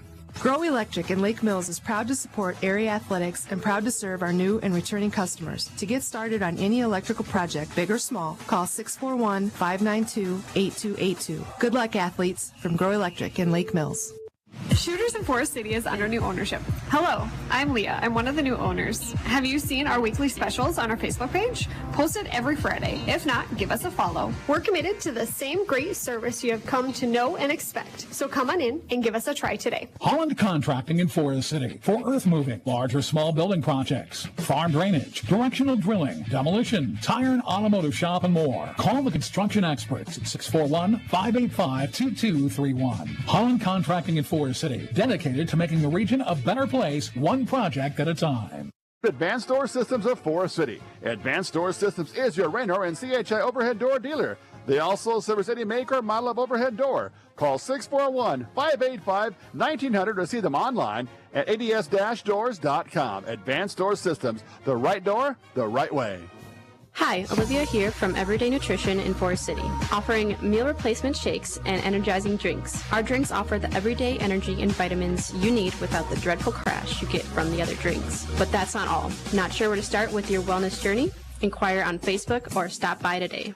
Welcome back here to Forest City. Zarin Eggestal, Tanner Thompson with you this evening for high school football, where Okoboji leads the Indians of Forest City 21-19 at halftime. Okoboji will get the football back to start the second half. Let's take a look at our stats in the first half. First of all, the Indians and the Pioneers both with a couple of offensive drives for touchdowns. The Indians' first drive of the game went 68 yards on 9 plays and took 5-13. And the Indians found the end zone for the first time as Ty Dillevu threw to Corey Thorson for an 18-yard touchdown pass. Then Okoboji answered with a 65-yard one-play drive. It was Caleb Symington going 65 yards in the first play. At that point, we're tied 7-7. The Indians answer right back with an 81-yard drive, taking 12 plays and 6:12 off the clock. And the Indians found the end zone again as Ty Dillevu carried the ball into the end zone for 11 yards. He did fumble it, but he was across the plane first, and the Indians scored an 81-yard touchdown drive. Well, then Okoboji was able to fire an interception. The Indians thought maybe they could hold on to the lead, but Forest City comes right back and fires an interception, and Okoboji goes 74 yards after that interception on 8 plays, taking just 50 seconds off the clock, and landed the ball through a 9-yard touchdown pass to Avery Symington for another touchdown. Forest City 14 first downs, Okoboji 12. The Indians 8 on the ground, 6 through the air. Okoboji 6 on the ground and 6 through the air. Rushing yards 132 for the Indians, 124 for Okoboji. Through the air 99 for the Indians, 93 for Okoboji. Total offense, Indians 231, Okoboji 217 so far in the game. Indians are 4 of 6 on third down, 2 of 2 on fourth down. Okoboji is 3 of 4 on fourth down and 1 of 4 on fourth down. 3 of 4 on third down, 1 of 1 on fourth down. So that's the biggest thing. whoever can start winning those third and fourth downs have a big chance to win the second half and win this football game. Yeah, and it might end up being, too, who gets the ball at the end. You know, right now it has been an absolute back-and-forth football game, exchanging touchdowns, even exchanging interceptions when that happened, too. And so now it's just going to come down to who can end up with that ball. But definitely going to need to have Forest City make a stop with Okoboji getting the ball to start this second half. That's going to really reset things, put things back in Forest City's favor a little bit. So far in the game, Landon Duvall has thrown 14 times, 9 times complete for 93 yards. And on the ground, it has been a big game so far for Caleb Symington as he has run all over the place for Okoboji so far in this game. He's run 9 times for 115 yards, including that 65-yard touchdown pass. Duvall is the only other rusher so far, their running back, technically by design of their offense, has not touched the football so far in this game. On the flip side for the Indians, Ty Dillavu is 9 of 11. Love to see those numbers. 9 of 11 through the air for 99 yards. On the ground, the Indians have done it by committee. It has been 10 attempts for James Hagan, 50 yards. 9 attempts for Peter Wilson, 33 yards. And 3 attempts for Luke Kearney, 40 big yards so far in the game for the Indians. Forest City will tee the ball up at the 40-yard line, and we are set. Our halftime show has been brought to you by Waldorf University. If you want to learn how to become a Warrior, do so by going to Waldorf.edu. Waldorf.edu to learn how to become a Warrior today. Waldorf University, the sponsor of our halftime show. Waldorf football team is back on the field again tomorrow. All right, kickoff is in the air, and it will bounce at the 15-yard line, picked up there. 20-25, still on his feet to the 30. Across the 30-yard line to about the 32 is the return for Okoboji. And not bad kick coverage there for the Indians as Carson Story on the return for Okoboji, but the Indians able to corral him after a gain out to about the 32-yard line. And again, like I mentioned, huge defensive stand we got to see right away at the start here for Forest City. If we want to be able to get back into control, be able to take the lead back, got to get a stop. 21-19 Pioneers. They have the football, and Duvall will option it out to Symington. Symington makes one tackle, and he's finally going to be drug out of bounds at about the 40-yard line. He broke past Carson Hall at about right at the line of scrimmage and is able to get about 6 more on the play to bring him out to the 39-yard line, where it'll be second down and about 7 to go. Second down and about 3 to go after a 7-yard pickup for Symington. Duvall in the gun again. He's got 2 with him, 2 receivers on the near side. Indians with a 3-man front showing some blitz. Duvall's going to run himself. 1 missed tackle across the 40, and he's at the 45-yard line as Bransoy was the first one there. Unable to bring him down, though. And he'll get out to the 45-yard line. Peter Wilson finally makes a stop for the Indians, but it's a first down and 10 for Okoboji at their own 45. 11:33 to go in the third quarter. 21-19 Okoboji. Duvall in the gun. He takes the snap. He's going to hand it off to Symington. Big hole for Symington. Breaks the tackle at the midfield mark. Gets across the 50, across the 45, and all the way down inside the Indians' territory at the 41. Another broken tackle there for Okoboji. Yeah, exactly. And we talked about that in the first half. You know, too many missed tackles, and we've been seeing that already on this drive. Got to have some more sure tackling when we've got these athletes from Okoboji with the ball. 41-yard line. It is going to go right back to Symington. Again, he's loose at the 35-30, still on his feet and finally brought down near the 30-yard line. It's going to be another 10-yard pickup for Symington, and he continues to gash the Indians run after run. And Symington is at the 31, first down and 10 Okoboji. Yeah, and Okoboji's really having their way right now, being able to just drive down the field slowly but surely. Running really a no huddle also, which I think is starting to wear down this Indian defense. Under 11 minutes to go, third quarter just underway. And they're going to go right back to Symington, this time on the left side. And we're going to get holding. This one's coming back, thankfully, as we'll have holding called against Okoboji as they drug down, I believe, Tristan Bransoy, who now looks like maybe he has a cramp there as well, as they're going to blow this one dead for him to check on him. It is holding against Okoboji. It'll be a 10-yard penalty from the original spot. So Okoboji will go from the 31 to the 41, where it'll be first down and 20 for Okoboji from the 41-yard line, as that penalty marker was in front of the line of scrimmage. So it's from the original line. 10-yard penalty there. It'll be first down and 20 after they check on Brandsoy, who was the one that was drugged down via the hold for Okoboji. 10:49 to go here in the third quarter. Okoboji will have 1st and 20, and maybe this is the opportunity here for the Indians defense. You back them up 1st and 20. Got to try to get a stop here. Yeah, absolutely. I mean, it's definitely not going to hurt, to push them back 10 yards like that. Now, again, the Forest City defense really needs to capitalize. A lot of the plays from the Okoboji offense so far have been big plays that, making 20 yards wouldn't be tough for them right now. So this Forest City defense really needs to step up and make a stop when they've got this advantage. And Okoboji likely in this territory, inside Forest City territory, will have 4 downs to pick up 20 yards here from the 41-yard line unless they continue to go backwards a little bit further here.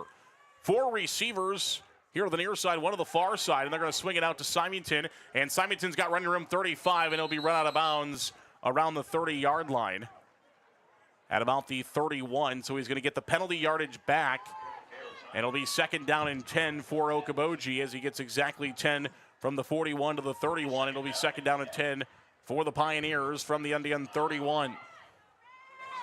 Went out of bounds, clock stops, 10:33 to play, third quarter. 1 man in motion from left to right across the formation. That's Allen. They're going to go right back to Symington, right side, looking for more running room, and he is going to be drugged down by Ryan Bailey, the initial stopper. More Indians will get there as Kearney and friends will help out, bring him down at about the 23-yard line. So Okoboji gets all of the yardage back they need except for 3, so they pick up 17 on the first 2 downs, and now they're going to have 2 more downs to go the final 2.5 yards here from the 24-yard line of Forest City. Duvall takes the snap. He's going to throw a quick pass out to the right side. It's caught by Jacobson, and Jacobson's going to be spun down. Might have been short of the first down marker. It's going to be really close. Great job out there on the perimeter by the Indians. That's where they've been pretty good at sure tackling tonight, has been on the perimeter, but not when they're inside. Yeah, exactly. I think a lot of it is just getting off blocks right now. What a great play. I believe that was Dillavu that came up on the play to make a tackle. And really a tough play, too, because it was one-on-one out there on the outside. So a tough open field tackle. Yeah, it is going to be 4th down as well. 4th down and 1 for Okoboji from the 22 of the Indians. Need him to go backwards here. They hand it off to Symington. He's in the backfield, and he's going to have the 1st down and more across the 20 to the 15, inside the 15 at the 14. So it's 4th down and 1. They go on the stretch play to the left side, and Symington finds his half a yard and more inside the 15 of the 14. And Okoboji again marching the football here with 9:14 to go in the third quarter, trying to extend their lead, which is right now 2. Duvall in the gun. He'll send Allen in motion from right to left across the formation. Duvall takes the snap. He's going to fake the pitch. Now he's going to roll out looking to throw. Wide open in the end zone for a touchdown is James Allen. He went in motion from right to left across the formation. He went right across the middle of the field and stood wide open in the end zone, and Duvall will throw a 14-yard touchdown pass to James Allen with 8:57 to go, and Okoboji pretty easily just walks down the field. Yeah, very similar play right there, too, from what we saw with Dillavu to Thorson on their touchdown pass. But really, it's just, I think right now you're seeing the Forest City defense not being able to play downhill. That no-huddle offense from Okoboji seems to be wearing them down. Again, not what we wanted to see to obviously start the second half. Jacobson will attempt the PAT. It's up, and it is going to be well good. Okoboji adds on. It's 28-19 with 8:57 to go in the third quarter. The Indians will get the football back with the pressure on, and we come back. This is Indian football from Koloff Media Sports. Malin Egg Service of Forest City is a proud supporter of Forest City High School athletics. Nate Malin is with you from the word go. From planting to harvest, you can count on Nate. Contact him today in Forest City at 641-860-1712. Nate will help you put the right seed on your acres. 641-860-1712. Hey, this is Tom McGregor, the new manager of Forest City Auto Center in Chrysler of Forest City. Stop by the Forest City Auto Center on the north side for Chevy and GM products, and Chrysler on the south side for Chrysler, Dodge, Jeep, and Ram products. Our stores proudly support the Indians.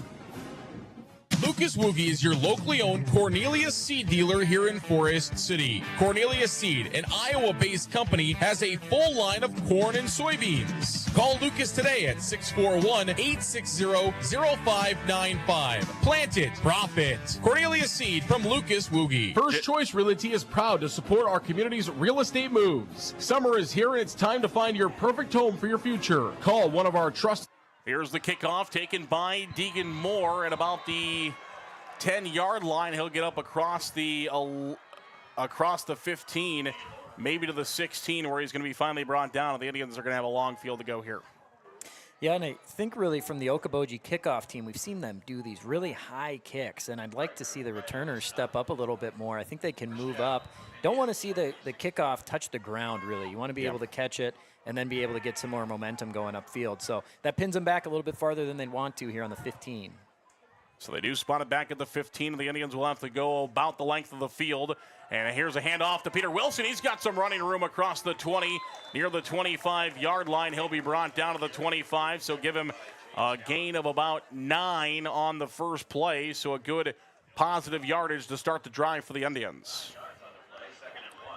Saw a lot of that, too, here in the first half. It'd be nice to see that continue, with the offensive line continuing to get a good push, open up those gaps, makes it really easy for the running back to know exactly where to go. Indians trail by 9, 28-19, 8:23 to play third quarter. They'll go right back to Wilson. Again, hard running across the 30, near the 35. He'll be brought down short of the 35-yard line at about the 33.5, maybe the 34. They'll give him the 34. So first down and 10 Indians from the 34-yard line. They continue to be able to move the football. Yeah, and this is what we saw again, like I said, in the first half. Being able to establish the run is huge because now what it can open up is some of these deeper play action passes. Be interesting to see when they actually put that in play, but at the same time, Peter Wilson playing well. Delavu in the gun. He'll take the snap. He's going to go right back to Wilson again, and Peter will find a couple of more across the 35, short of the 40, at the 38-yard line. A pickup of about 4 on the play. It'll be second down and about 6 upcoming for the Indians with 7:41 to play here in the third quarter. Indians trying to answer back. They've done so much of this game so far. Eventually, they'll probably go to the air here in this drive. We'll see when they do on second down and 6. Delavu is under center.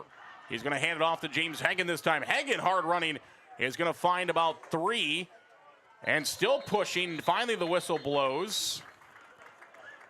But James Hagen is going to come up about 2 yards shy of the first down marker, so give him 4 on the play with 7 minutes to play in the third quarter. Like you've said, really good hard running from our running backs here tonight. Been playing really well. Good to see that again, establish the run and keep the ball moving forward. From the 42-yard line, the Indians have third down and 2 and a big play in this game. Under center, Indians are 4 of 6 so far on third down. Can they find another one here? Delavu hands it off to Kearney. Kearney's got running room at the 45, first down yardage and more. Near midfield, he'll finally be brought down. It almost seemed like it had to come there, and Kearney runs hard for a first down near midfield to the 49-yard line. Another great play. I mean, I don't know how many rushes that is for him tonight, but every one has been really solid. 5th one, I think, so looking really good right there. Great way to, again, kind of catch the defense off guard a little bit, but at this point, they better be ready for when Kearney gets the ball. 5 carries, 56 yards so far in the game for Kearney. 2:22 to play third quarter. Indians trail by 9, 28-19. It could come down to who makes the first stop in this game, and it's going to be a handoff to James Hagen to the right side. Hagen with a good run across midfield to the Okoboji 45. First stop of the second half could come down to this game as we are ticking this clock away. We have played 2 quarters of football, halftime, and over half of a third quarter in just over an hour and a half so far in this game. It has been back and forth between these two teams. 5:50 to play in the third quarter, 28-19, Okoboji in the lead. Indians will have second down and 4 after a 4-yard gain from Hagen. They're going to go right back to Hagen to the right side, looking for some running room. Hagen trying to find the first down marker. He breaks through a couple of would-be tacklers, and he's going to have the first down at the 40.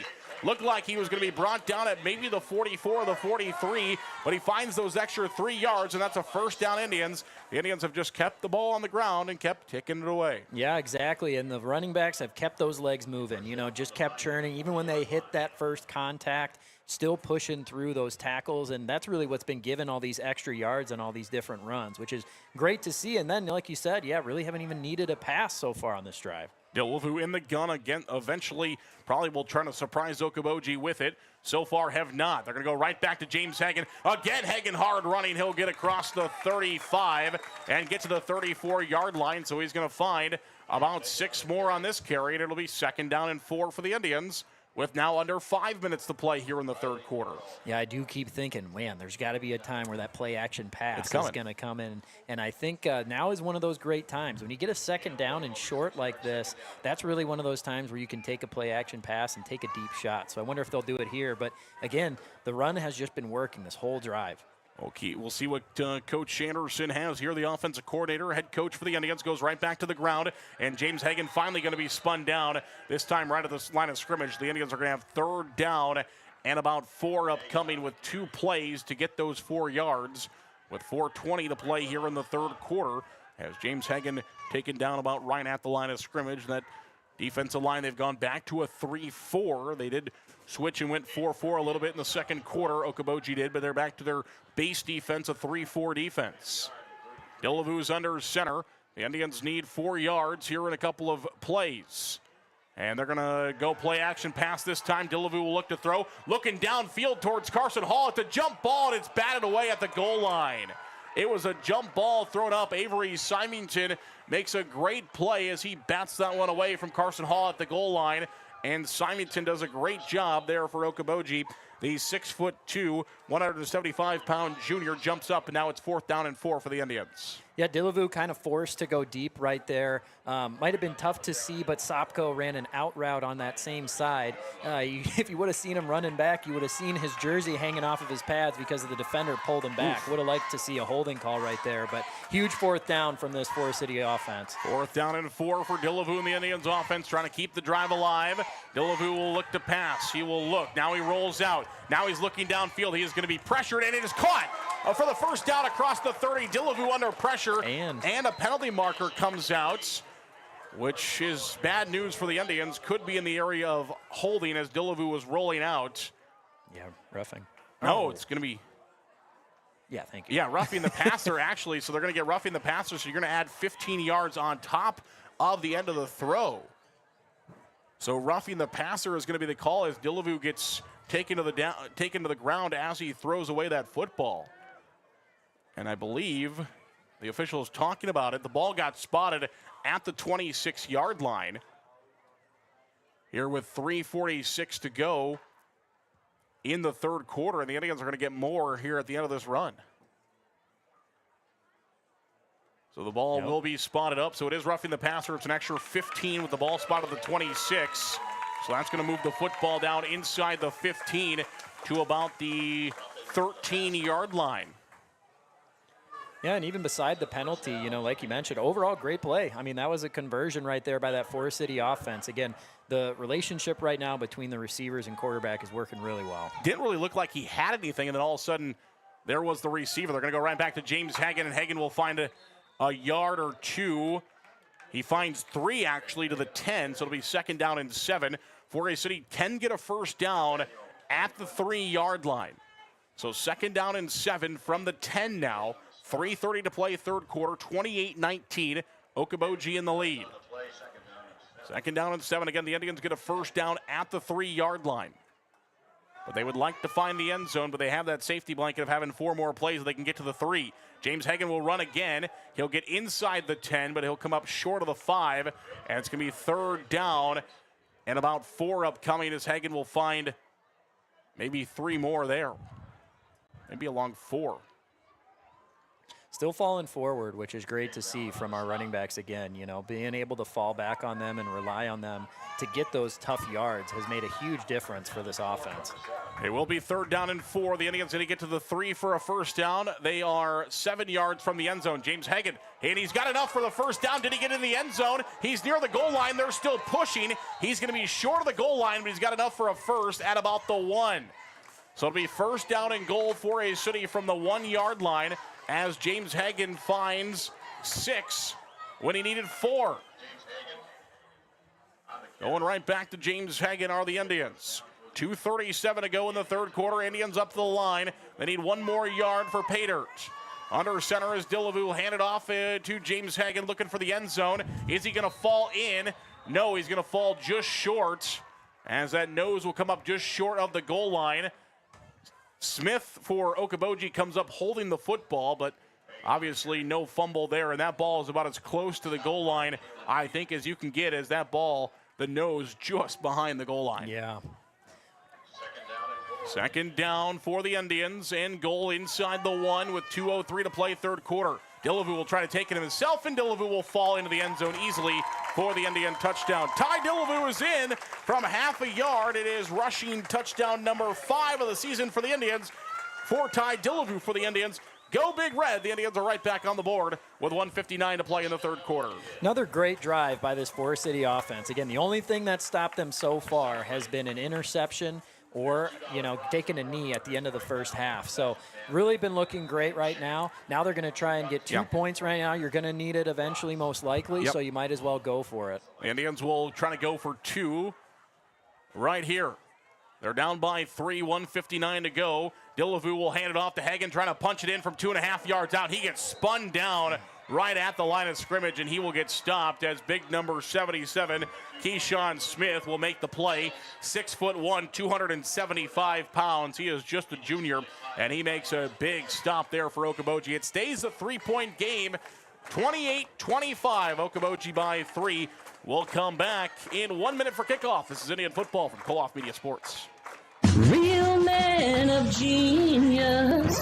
I don't know about genius, but we've been called worse. Call Matt, Chuck, or Jake at County Line Seeds, offering DeKalb Asgrow, Whiffles, NK, and Latham products. We strive by turning seeds into opportunity. Give us a call today, 641-581-3300. Now that I think about it, that was kind of catchy. Wilson Dental is expanding again. Wilson Dental now offering a clinic in Buffalo Center. Check out Wilson Dental now in Buffalo Center to go along with their long-standing tradition in 4A City and also offering services in Garner. Wilson Dental in 4A City, Garner, and now Buffalo Center.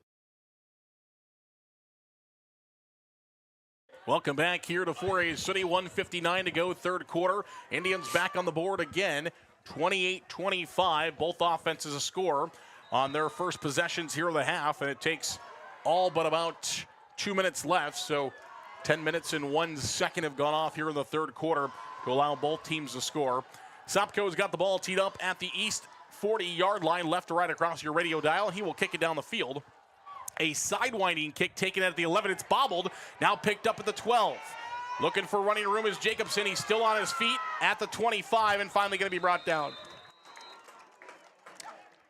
Yeah, now we got to see again this Forest City defense. It seems like at this point, the way that these offenses have been playing, it's been just score, but score, back and forth the entire time. The only way that we've had any stops are through turnovers, and I think that's exactly what this defense needs. Whether it is an interception or it is a fumble, that's probably going to be the best way that this Forest City defense can take the ball back and really get a huge momentum shift, too. Aiden Frost with a stop for the Indians at the 27-yard line, so Okoboji will have first down and 10. They're going to try the option play with Duvall, and he'll run for a couple of them across the 30-yard line. He'll get it to the 30, across the 30 to about the 32-yard line. So give him 6 on the play. And it'll be about 4 yards to go here for Okoboji. Brock Good on the stop for the Indians. 1:27 to go, third quarter. Okoboji in the gun. 4 wide and running back in the backfield to help with protection. Duvall will look to throw. He was trying to look across the middle, and the Indians are in there for a sack. Brock Good brings him down by the shoelaces. It's the 7th sack for the Indians this year, and Brock Good finds a big one. It's going to be third down and 10 coming up for Okoboji. That's exactly what this Forest City defense needed. You need to make a stop right there, push that offense backwards just a little bit. Got to give a shout out, too, to the defensive backs. The reason that hesitation happened that allowed Brock Good to get in there, great coverage on the backside. A big third down and 10. Indians looking for the stop here. They're going to show blitz. It's a screen play. It's caught at the 30. First down yardage to the 35, 40. Still on his feet. Symington across midfield, 40, 35. One man to beat. He beats that man, but Willie Holmes catches up to the play at the 30. Willie Holmes comes out of nowhere, runs across the field and makes the stop at the 19-yard line. So Symington breaks one off again, and now he's down on the field. A little shaken up on the tackle, but Willie Holmes saves a touchdown there for the Indians, as it looked like Symington only had one man to beat. He beat that man at about the 22, but Willie Holmes catches up from the backside and takes him down. Really saved a touchdown right there, too, which is great. You know, that gives us just, again, another opportunity here on defense. But, again, what the issue has been just not great tackling from the Forest City defense that has let a lot of these big plays happen. Also would like to see, I just gave a compliment, you know, to the defensive backs. Got to keep outside contain, though, from these defensive backs. I mean, I can't count how many times we've seen that this game, where when you allow them to go inside, or really allow them to bounce outside, I should say, when the defender goes inside, there's nobody else out there, and that leaves a big lane for some running. 34 seconds to go, third quarter, and Okoboji is going to have first down and 10 inside the Indian 20 at the 19-yard line. Symington is back up and walked off, maybe just cramping a little bit. Good sign if you're Okoboji, but for now, Fourier City knows that Symington is off for one play, so the football is going to have to go to somebody else. Duvall is going to have 4 wide receivers, 2 on either side of the formation. He's got his running back in the backfield with him. Indians showing blitz. Duvall will hand it off. They're going to hand it off the running back for the first time tonight, and that's Jacobson, or hand it off to, I guess, Jacobson there. That wasn't Rouse, the running back. Instead, it was Rouse, or pardon me, that was Jacobson, but it's holding, and that one's going to come back. So Jacobson picks up about 7 on the rush. It's going to go from the line of scrimmage. So to go back to the 29, where it'll be first down and 20 for Okoboji from the 29-yard line with 22 seconds remaining in the third quarter. Yeah, really need to capitalize now, you know, having those backwards plays, which we've had, you know, as a defense with this drive and in previous drives. Got to be able to make a stand now when you've got this advantage. Still no Symington. That is Caleb Symington. Of course, Avery is in. Little confusion here on the near side by the Okoboji wide receivers. Now they're going to get a trips formation. One's got to get on the line of scrimmage. He does. It's going to be a fake pitch. Now it's going to be a toss back to Jacobson. He's at the 30, 25-20, inside the 20 at the 15, 10-5, and he's going to score. They've done that fake pitch, and usually it's thrown to the right side. They did the fake pitch. Duvall rolls out. He throws it right back to the pitch man, Jacobson, and Jacobson is going to go 29 yards into the end zone. He hops around 2 or 3 Indian defenders, and he walks into the end zone for a touchdown. Again, that tackling has been an issue, and part of that, too, is credit to Okoboji, having some great athletes, getting the ball into their hands to be able to make some plays. Again, we got to get a stop at some point. If you're the Forest City team, you have to be able to get a stop on defense. The clock did expire, so this will be the end of the third quarter on the PAT. Jacobson's PAT is up, and it is no good. He missed the PAT, so that helps the Indians get 1 point back. It's 34-25. Okoboji leads the Indians at the end of the third quarter. Our fourth quarter brought to you by A&W Family Restaurants in Fourier City. A&W will sponsor today's fourth quarter. About 12 minutes if you're out driving around, would like to stop by the A&W store. Maybe you're listening to us in the car, you want to stop by and get a little A&W. They're open for another 12 more minutes. Otherwise, you can catch them at 11 o'clock tomorrow. A&W sponsors today's fourth quarter, and we'll have that fourth quarter for you right after this.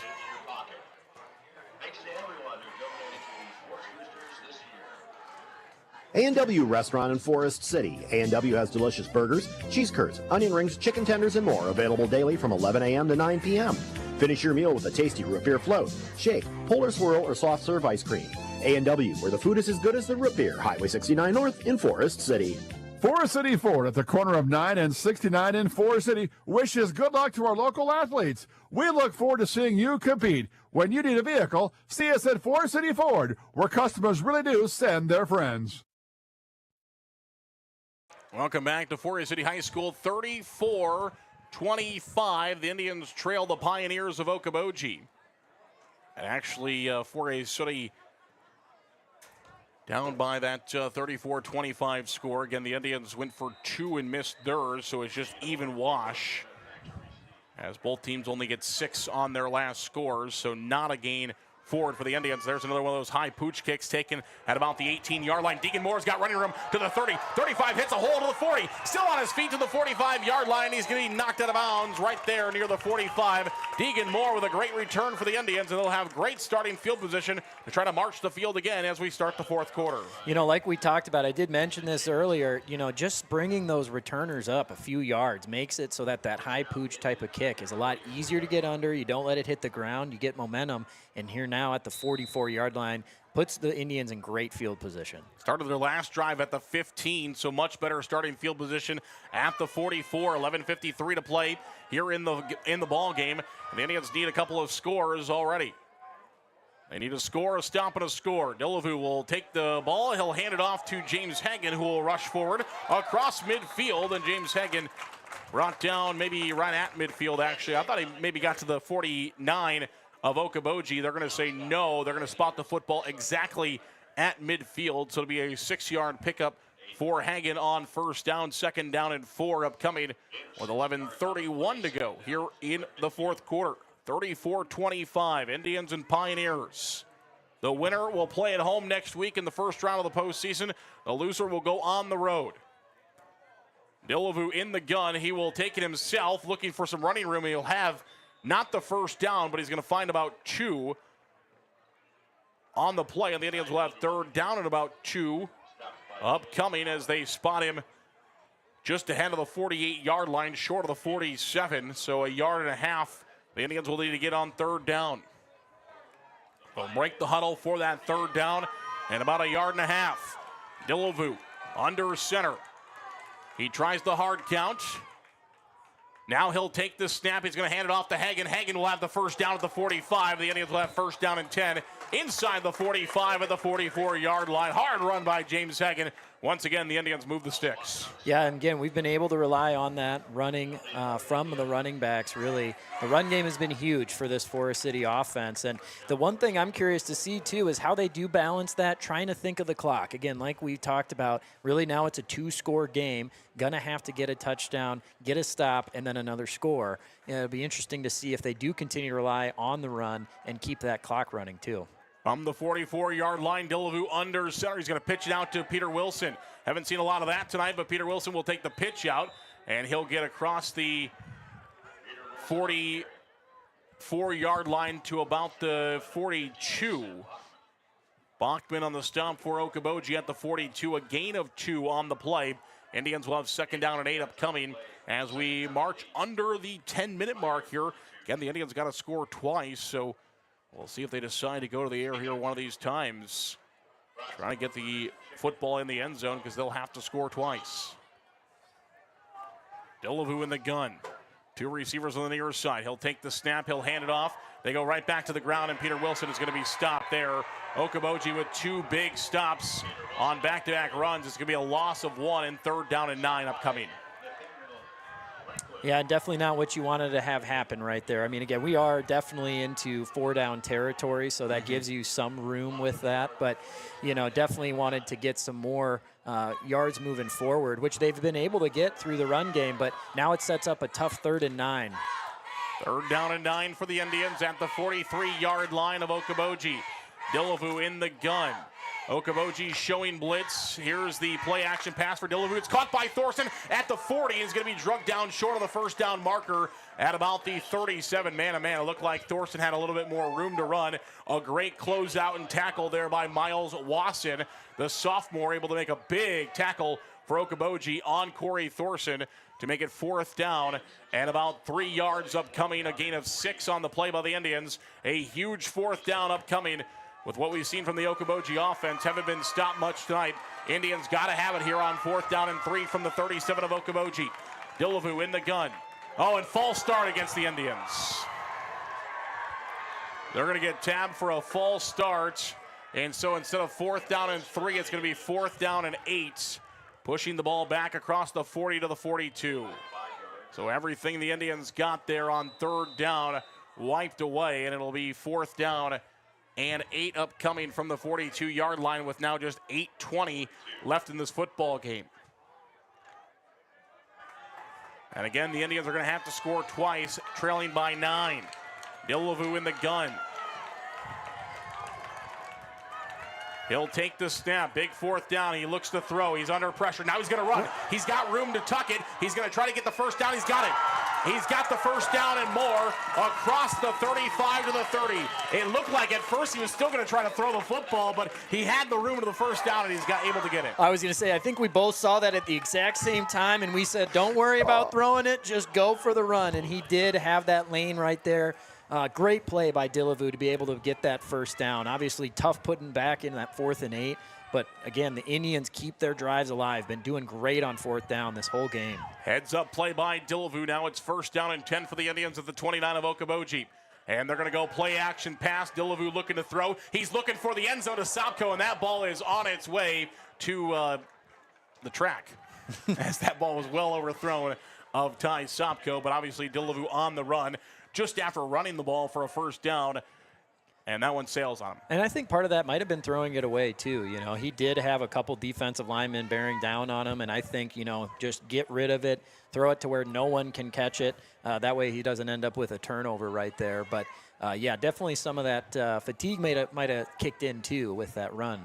2nd down and 10 for the Indians. Yeah, 2nd down and 10 is a lot better than Okoboji running the other way with the football. Absolutely. From the 29. 7:52 to play. They're going to go hand off to James Hagan. Hagan's got a hard running. He's got some room. Inside the 25, near the 20, to about the 21-yard line. The Indians will be about 2 yards shy of the 1st down marker as James Hagan will find about 8 on 2nd down. Maybe a long 7. It'll be a long 3 upcoming here for the Indians with 7:31 to go in the 4th quarter. Trailing by 9, 34-25.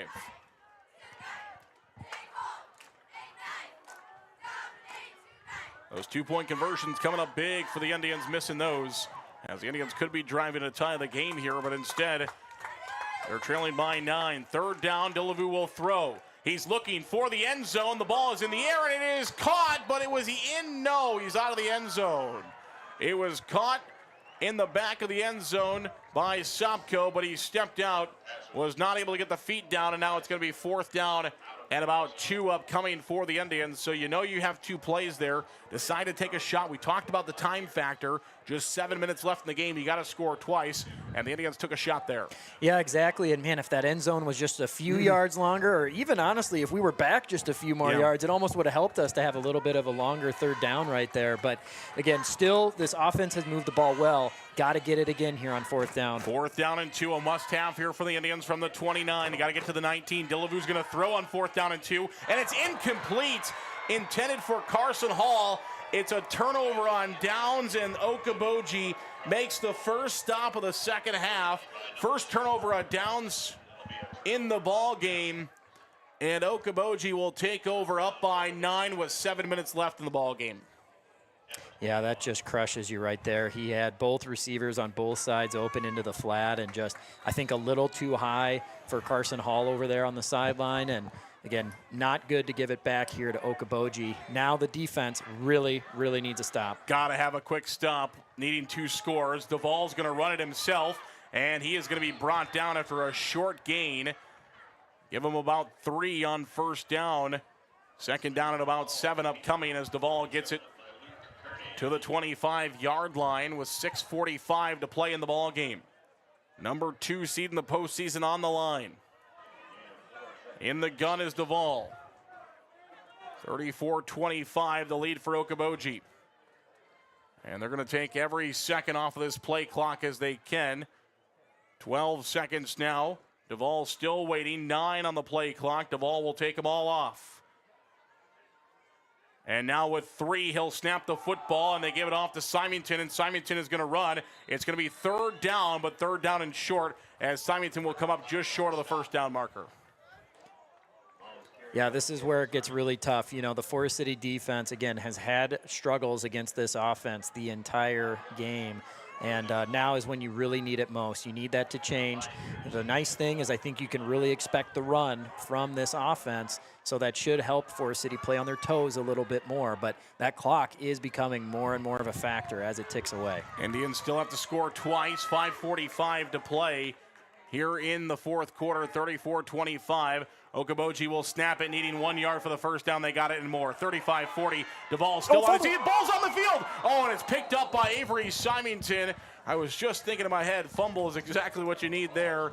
It comes out, but Avery Symington, right place, right time, falls right back on it at the 43-yard line. Okoboji gets away with one there. Yeah, man, what just a tease on that one, to just have that ball running around on the ground and not have it go into Forest City's arms with that one. But yeah, tough to give up the conversion as well.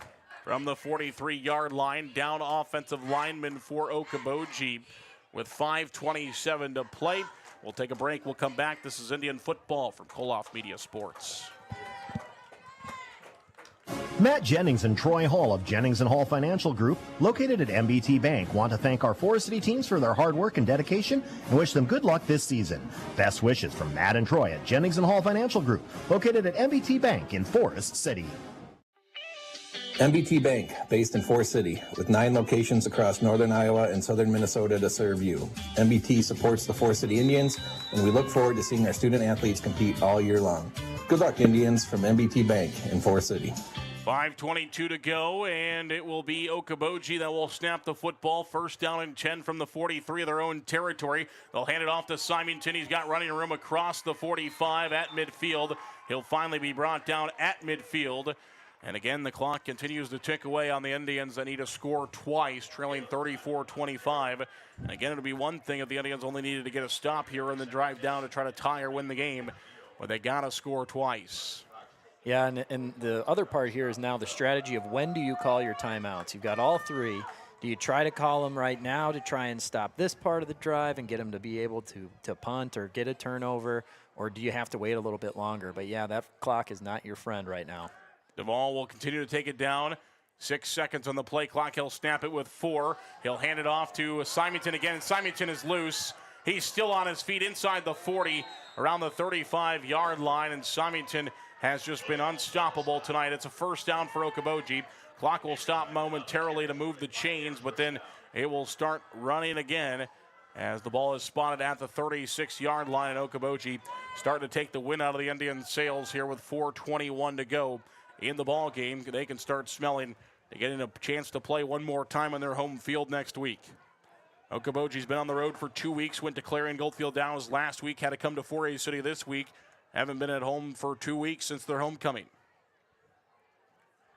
Duvall in the gun. He'll take the snap. He'll hand it off to Symington. Symington looking for some running room, and he'll have some across the 35 near the 30-yard line as the clock will continue to tick away with 3:51 to go here in the fourth quarter. Willie Holmes stops for the Indians. Yeah, I would have thought this would have been maybe the time to give those timeouts. I mean, it's looking, pretty dim right now, though, to be able to use those and still have enough time to score twice. But, we've got to have it stop. Got to get something to move backwards just to help a little bit. 34-25 Okoboji, 3:30 to play here in the fourth quarter. In the gun is Duvall, and he'll continue to take the time off. It's 6 on the clock. Now 5 on the play clock. He'll snap with 4 and a pitch out. And the Indians are able to get a stop in the backfield. They finally find a loss, but is it a little bit too late here as the Indians will use their first timeout. 3:15 to go in the fourth quarter. It's 34-25. Timeout Indians. This is Indian football from Koloff Media Sports.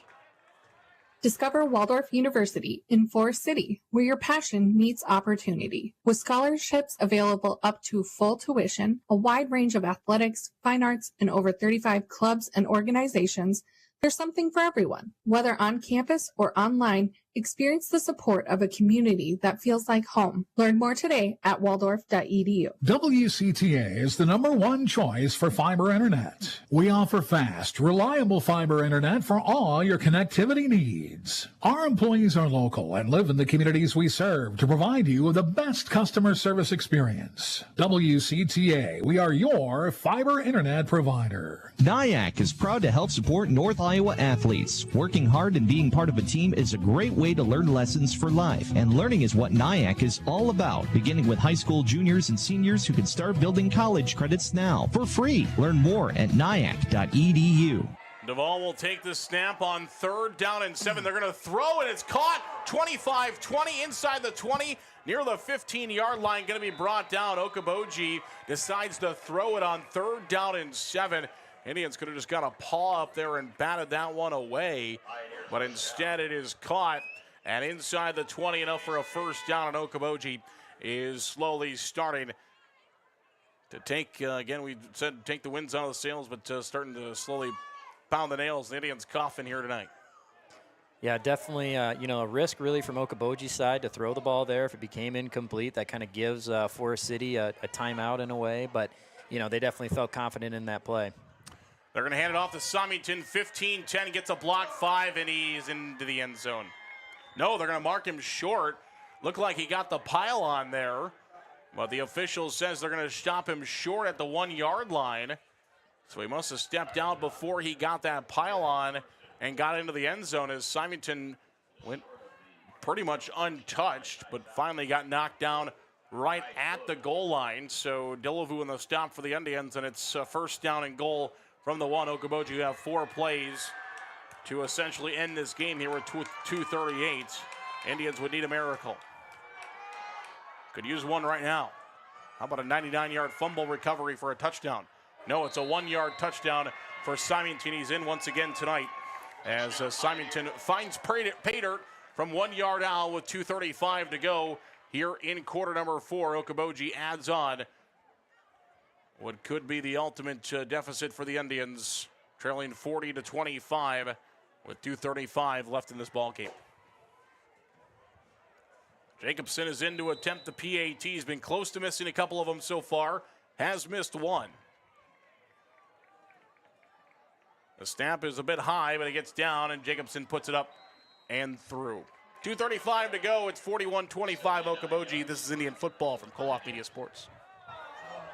NSB Bank wishes the Indians good luck. For the past 90 years, NSB Bank has provided the latest financial products and services with a community touch by local decision makers. Stop into your NSB branch location in Titanca, Forest City, Thompson, Mason City, or Northwood. NSB Bank, we're here for you. Member FDIC Equal Housing Lender. Higher Spear Insurance strives to be your all-encompassing agency, protecting everything from your home and auto to your farm, crop, and health. Find us in our 3 locations, Titanca, Forest City, and Thompson. Call 515-928-2085 or learn ways to protect your future at higherspearins.com. Grow Electric in Lake Mills is proud to support area athletics and proud to serve our new and returning customers. To get started on any electrical project, big or small, call 641-592-8282. Good luck, athletes, from Grow Electric in Lake Mills. Back here to 4A City High School we go. Zarin Egestal, Tanner Thompson with you tonight. 2:35 to play in the fourth quarter. Okoboji leading 41-25, and for the Indians, it's going to have to be 2 quick ones. Oh, was there a penalty marker? There was an unsportsmanlike on Forest City. Didn't see it, but I didn't see it either. They did call it. Moves that kickoff up 15 yards. Definitely not what you needed. No, because Jacobson, Jacobson can easily put this on the back of the end zone now and force 4A City to go 80 yards. Instead, he will just boot it as high as he can out the back of the end zone, and the Indians are going to have to go 80 yards. So that turns into a big penalty as 4A City's started the last drive at the 40-yard line. So turns into what could be, you never know where that kickoff comes back. Who knows? Maybe the Indians fumble a kickoff. You just never know what happens. Right. But, I mean, it could have been more than that 15-yard penalty. It could be almost a 20, 25-yard penalty, or, you know, that could have been your strike of lightning is returning the kickoff back for a touchdown here with 2:34 to go. So, yeah, neither of us saw what actually happened. Maybe it wasn't physical. Could have been verbal as well. And obviously that we're not going to see from here. So, either way, it's going to be first down and 10 Indians from the 20-yard line, their own territory, 2:34 to go in the ball game. They need to score twice. Delavu rolls back, looking downfield. He will throw, and it is going to be incomplete, intended for his receiver at the 30, plus a penalty marker comes out. So even more here coming against the Indians, holding against 4A City. So holding will be the penalty. And so the Indians are going to start first down and 30, first down and 20 from the 10-yard line rather than having that incomplete pass for a second down and 10. So they'll go even further back now as they'll start first down and 20 from their own 10. Of course, that takes time off the clock, too, with that play ran. 2:29 to play in the ball game, 41-25 Okoboji. In the gun, Delavu looking to throw. He's still looking. Now he's just going to have to step up, trying to run the football. He's going to be taken down. It will be a sack as well, as I believe he's taken down, well, maybe right at the line of scrimmage. So, yeah, it'll be a quarterback sack for Okoboji at the 10. As the sack for Okoboji will come down by Gerke. That'll be his second of the season for Okoboji. Delavu again back to throw.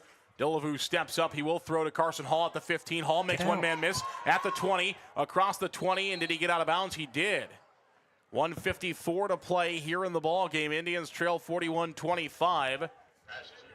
It's not enough for a first down, but he gets out of bounds. He gets all the penalty yardage back and some, so it'll be third down and manageable now for the Indians. Third down and about 7 after a gain of 13 on the play. You know, I think if you're Forest City right here, and we've seen it in these first few plays, you don't need to score twice in one play. You know, and I mean don't need to go for a Hail Mary and all these deep routes every time. Work your way down the field, and you can possibly get there. Delavu in the gun, 154. He'll take the snap. He'll look to throw. Now he's looking downfield. It is going to be incomplete, intended for Carson Hall, and it's 4th down and 7. And the game really on the line now for the Indians, since if they come up short of this 4th down, Okoboji is going to have the football at the 23-yard line, and they'll be able to kneel it away. Of course, points don't mean anything anymore for either of these two teams. It's first tiebreaker in high school football goes to the head-to-head matchup, and of course Okoboji will have that, so points won't matter, and Okoboji will be pretty close to being able to kneel this one away if the Indians can't get this 4th down and 7 from their own 23. 149, Delavu takes the snap, he'll roll out, he'll throw. 2 penalty markers come out. It's caught by Thorson for a first down, but I have a feeling it will not stand, as 2 penalty markers come out on the field from both sides of both line judges on both sides. Throw the penalty marker, and it is going to be motion against the Indians with 1:42 to go. So that was pretty obvious that one was coming back, unfortunately, for the Indians, as the play was made enough for a first down, but instead now it's going to be 4th down and about 12 for the Indians from the 18-yard line. Again, 1:42 to go, and Forest City will need to pick up 12 yards now instead of the 7 they had before. They'll break the huddle. 4th down and 12 from their own 18. 1:42 to play in the ball game. Delavu in the gun. He'll take the snap. He'll look to throw. Now he's under pressure, and he's going to be sacked. And that should be the ball game, as Okoboji will bring down Delavu for the quarterback sack. It'll be a turnover on downs. And Okoboji with 1:36 to go. Forest City does have two timeouts. But down 2 scores, I would assume. Well, they might use them. Right. We'll see what Okoboji does here. But now Okoboji has a chance to score here. And then to the onlookers of the scorers tonight, going to look like that Okoboji kind of controlled this football game. But obviously to us that saw it, now they are just going to be in victory formation, it appears, as Duvall in the gun, and he will just take a kneel and try to kneel this one away. So obviously Coach Klaus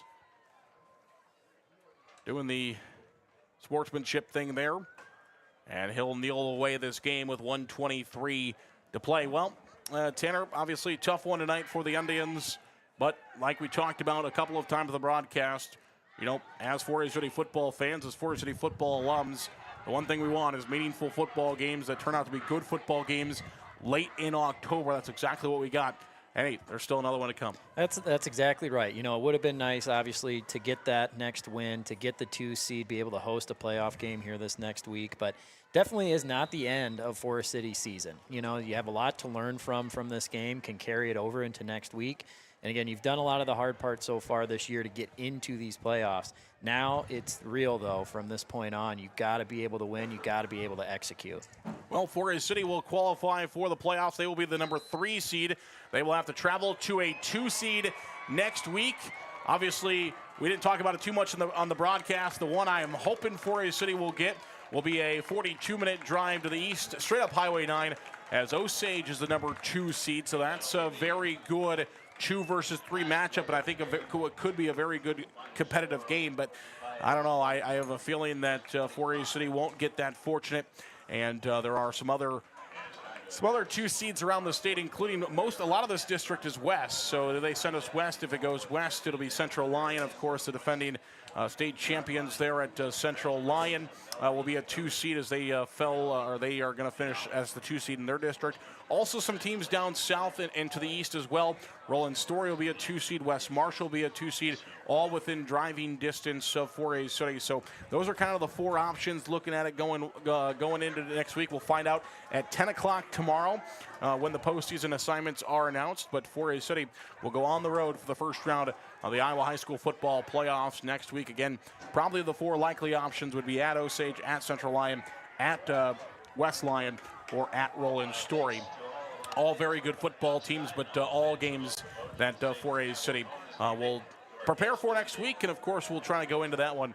Of course, we'll talk to Tyler Anderson tomorrow morning on the Coaches Show. But we'll take a break. We'll come back. This is our post-game show coming up next, brought to you by County Line Seeds. This has been our fourth quarter, brought to you by A&W Family Restaurants in 4A City. They're closed up now for the night, but they'll be back open at 11 o'clock tomorrow. So if you'd like your A&W fix, you can do so at 11 o'clock tomorrow morning. They sponsor today's fourth quarter. Post-game show is next. 4A City falls tonight to Okoboji 41-25 at home on senior night.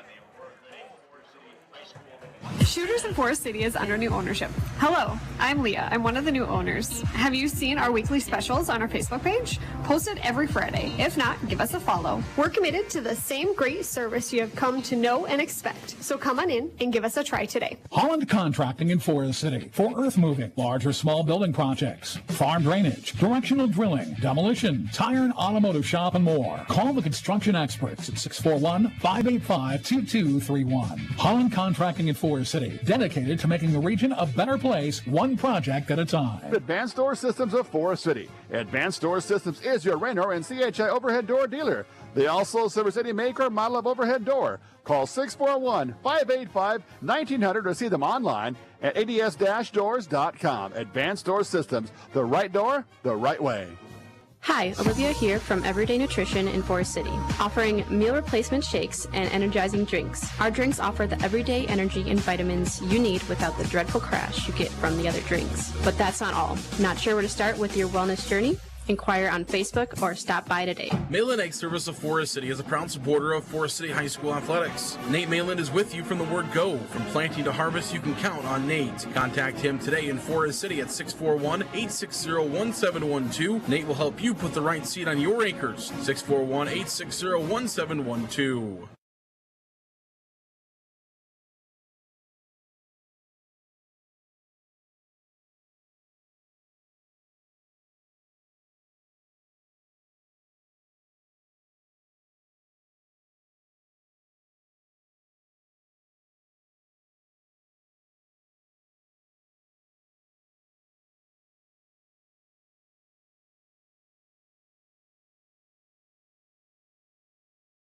Hey, this is Tom McGregor, the new manager of Forest City Auto Center and Chrysler of Forest City. Stop by the Forest City Auto Center on the north side for Chevy and GM products, and Chrysler on the south side for Chrysler, Dodge, Jeep, and Ram products. Our stores proudly support the Indians.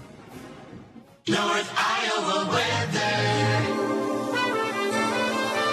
Partly cloudy for tonight with a low around 48 and a south wind 10 to 15 miles per hour with gusts to 25 miles per hour. Mostly sunny Saturday with a high of 74. Mostly clear Saturday night with a low around 53. Sunny on Sunday with a high of 79. Mostly sunny Monday with a high of 77. Tuesday will be mostly sunny with a high around 73. For more local weather anytime, go to KIOW.com or B1031.com. Lucas Woogie is your locally owned Cornelius Seed dealer here in Forest City. Cornelius Seed, an Iowa-based company, has a full line of corn and soybeans. Call Lucas today at 641-860-0595. Plant it, profit. Cornelius Seed from Lucas Woogie. First Choice Realty is proud to support our community's real estate moves. Summer is here and it's time to find your perfect home for your future. Call one of our trusted real estate agents, Bethany, Barb, Abigail, Mary, or Teresa, 641-585-2404, or visit us at fcrealty.com. Real men of of genius. I don't know about genius, but we've been called worse. Call Matt, Chuck, or Jake at County Line Seeds, offering DeKalb Asgrow, Whiffles, NK, and Latham products. We strive by turning seeds into opportunity. Give us a call today, 641-581-3300. Now that I think about it, that was kind of catchy. Wilson Dental is expanding again. Wilson Dental now offering a clinic in Buffalo Center. Check out Wilson Dental now in Buffalo Center to go along with their long-standing tradition in 4A City and also offering services in Garner. Wilson Dental in 4A City, Garner, and now Buffalo Center. A&W Restaurant in Forest City. A&W has delicious burgers, cheese curds, onion rings, chicken tenders, and more available daily from 11 a.m. to 9 p.m. Finish your meal with a tasty root beer float, shake, polar swirl, or soft serve ice cream. A&W, where the food is as good as the root beer. Highway 69 North in Forest City. Forest City Ford at the corner of 9 and 69 in Forest City wishes good luck to our local athletes. We look forward to seeing you compete. When you need a vehicle, see us at Forest City Ford, where customers really do send their friends. Matt Jennings and Troy Hall of Jennings & Hall Financial Group, located at MBT Bank, want to thank our Forest City teams for their hard work and dedication and wish them good luck this season. Best wishes from Matt and Troy at Jennings & Hall Financial Group, located at MBT Bank in Forest City. Welcome back here to 4A City High School. Our post-game show brought to you by County Line Seeds, located off the airport blacktop in 4A City. Well, there are 40 years of experience combined between Matt, Chuck, and Jake to do a great job at County Line Seeds. Give them a call today.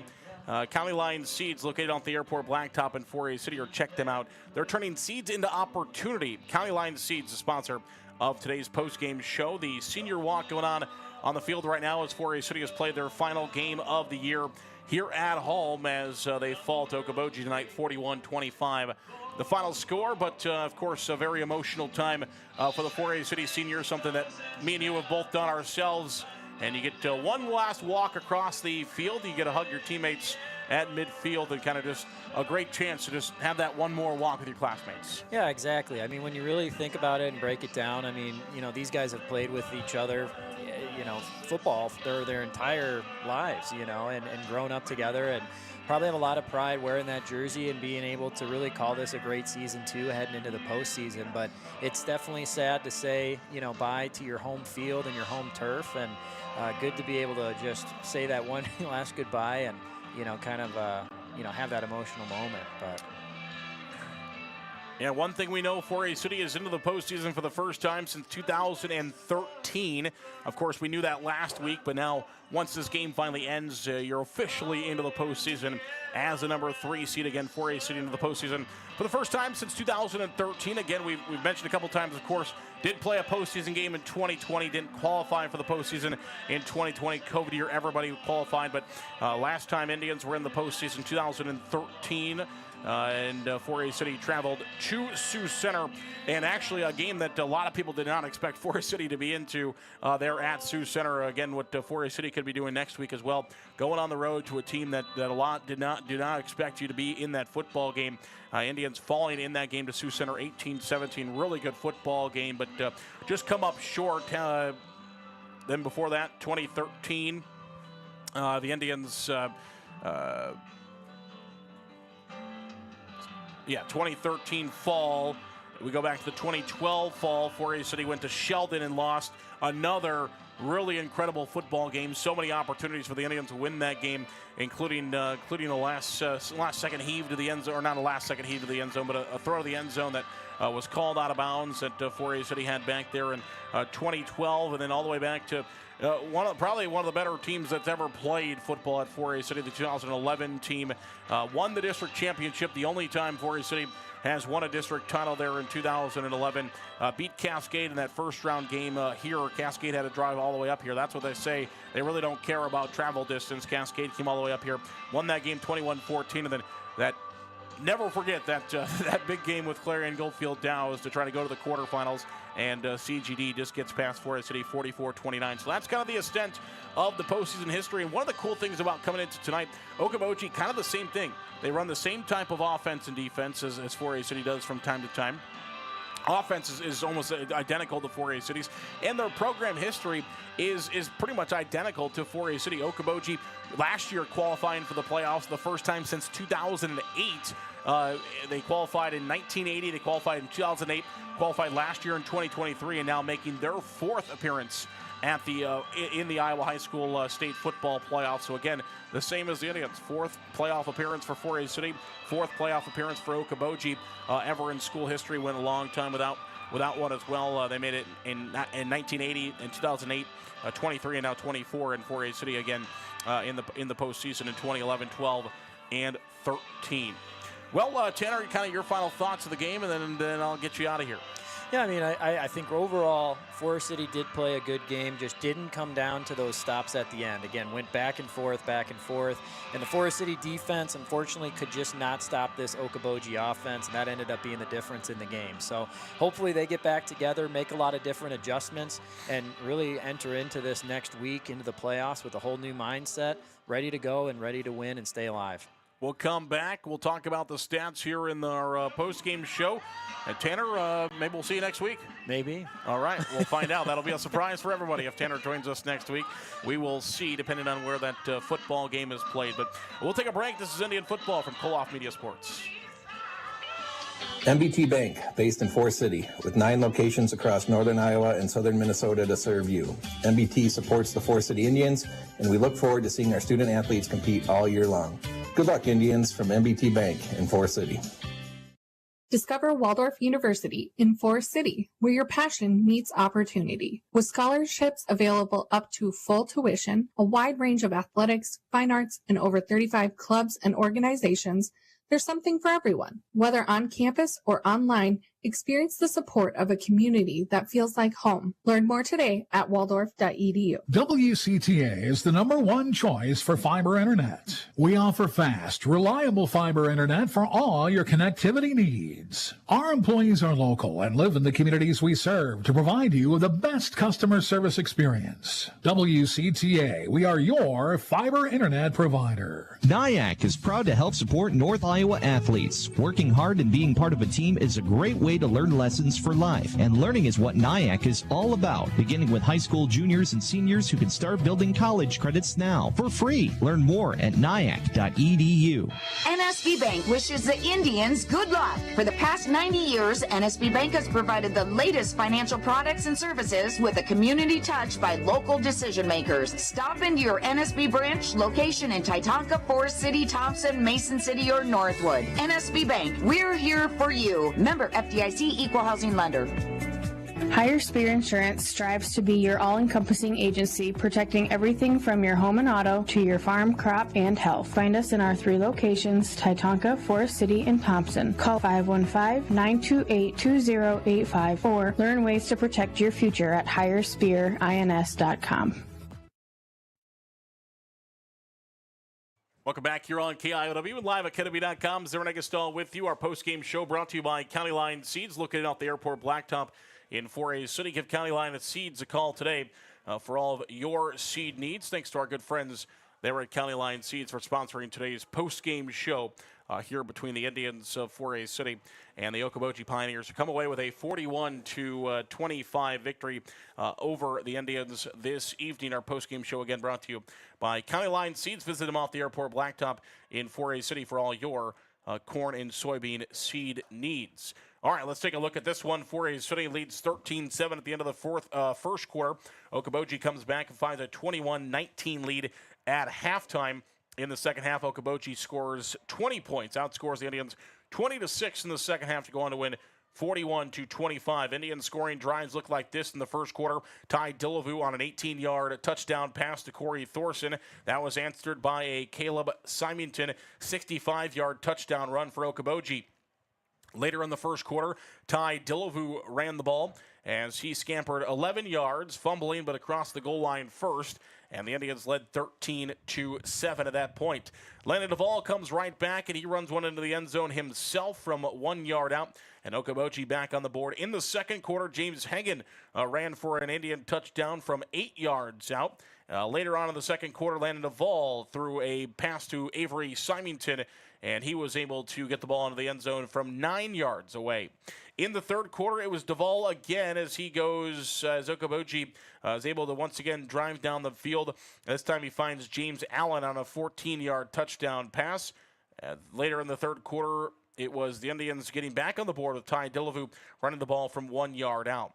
Again in the third quarter, it was Landon Duvall. This time he finds the touchdown, 29-yard pitch and catch. That was on a little throwback to Jacobson, and Jacobson goes 29 yards for the Okoboji touchdown. And then in the fourth quarter, Okoboji able to add in the kind of the ceiling touchdown to get them to a 41-25 win over the Indians as Symington ran the ball 1 yard into the end zone for Okoboji.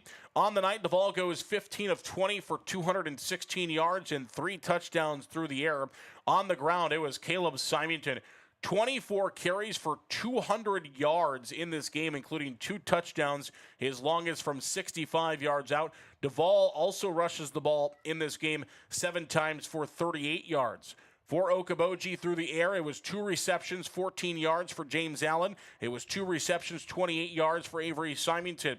It was 5 receptions for 71 yards for Symington. So Symington goes 213 yards on the ground, 71 yards through the air. Jacobson had 7 receptions for 95 yards, and Nathaniel Franklin had 1 reception for 18 yards in the game. Franklin also the leading tackler. He had 13 total tackles. It was 10 for James Allen, 6 for Symington, 8 for Sawyer Lemon. It was 7 for DeBall and 6 for Riley Worrell, the sophomore for Okoboji. For the Indians in the contest tonight, it was Ty Dillevue, 12 of 19 through the air for 123 yards and a touchdown.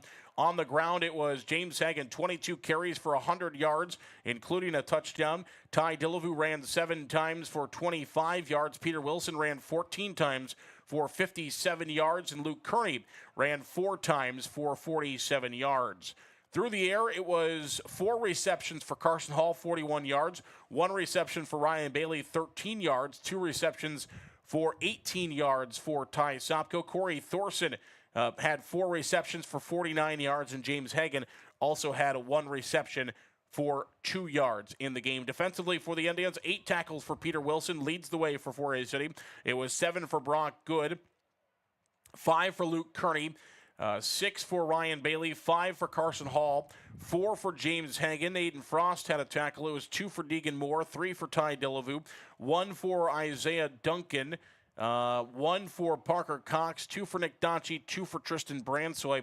Indians also got a sack in the contest for Brock Good. That was a loss of 5 yards on that play. Willie Holmes also with a tackle in the game for the Indians. Again, 4A City falls tonight by a final score of 41-25 to Okoboji. The Indians had 22 first downs in the game, 15 on the ground, 6 through the air, 1 via penalty. They ran the ball for 229 yards. They threw the ball for 119 yards, 348 yards of total offense for the Indians. Okoboji, 24 first downs. They had 10 through on the ground, 10 through the air. 238 yards on the ground for Okoboji, 211 through the air, 449 yards of total offense for Okoboji.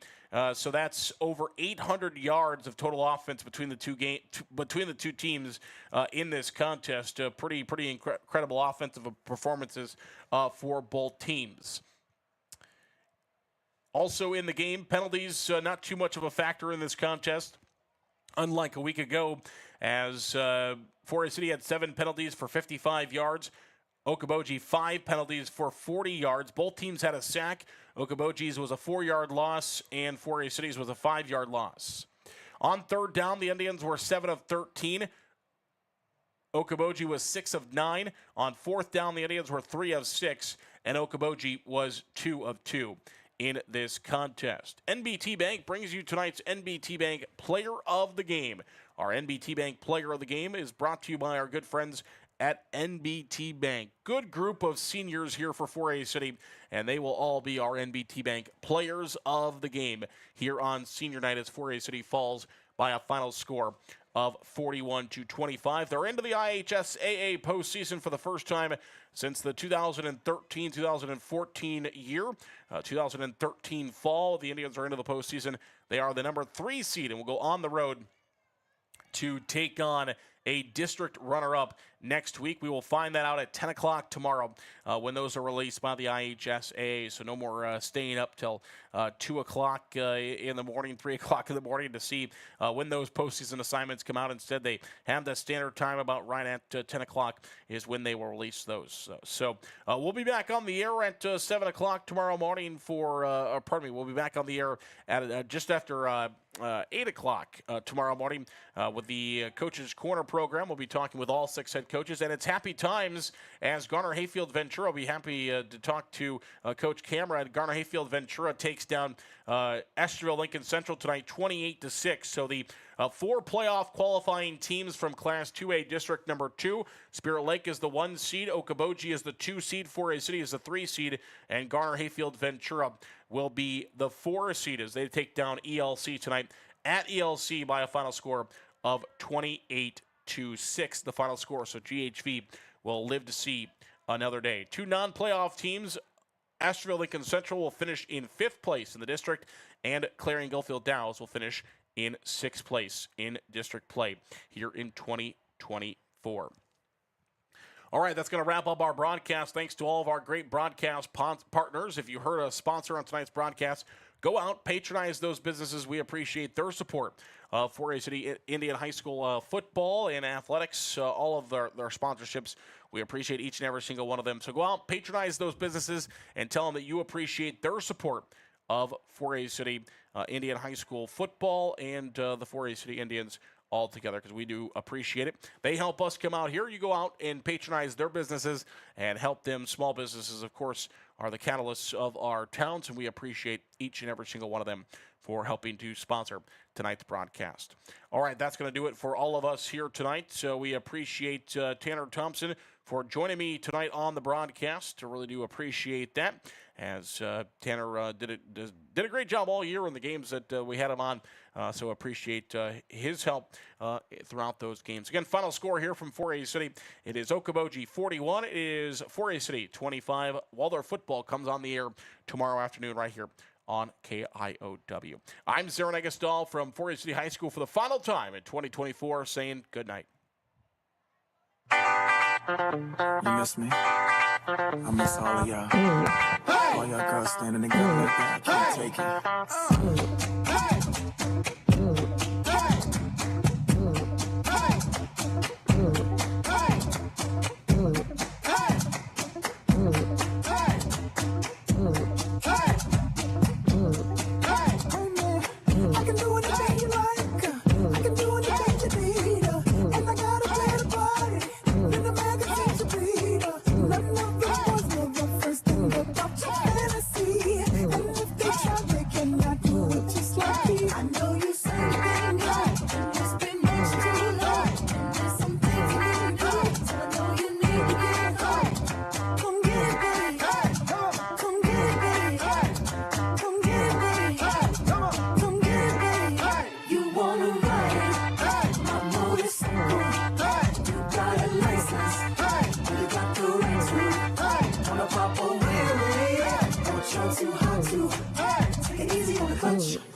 You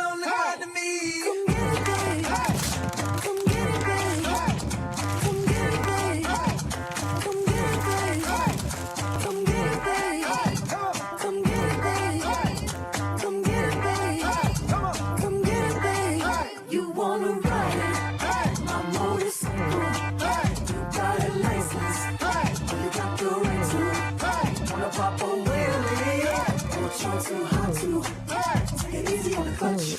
Hey, 'cause girl, I like you. Hey, hey, hey.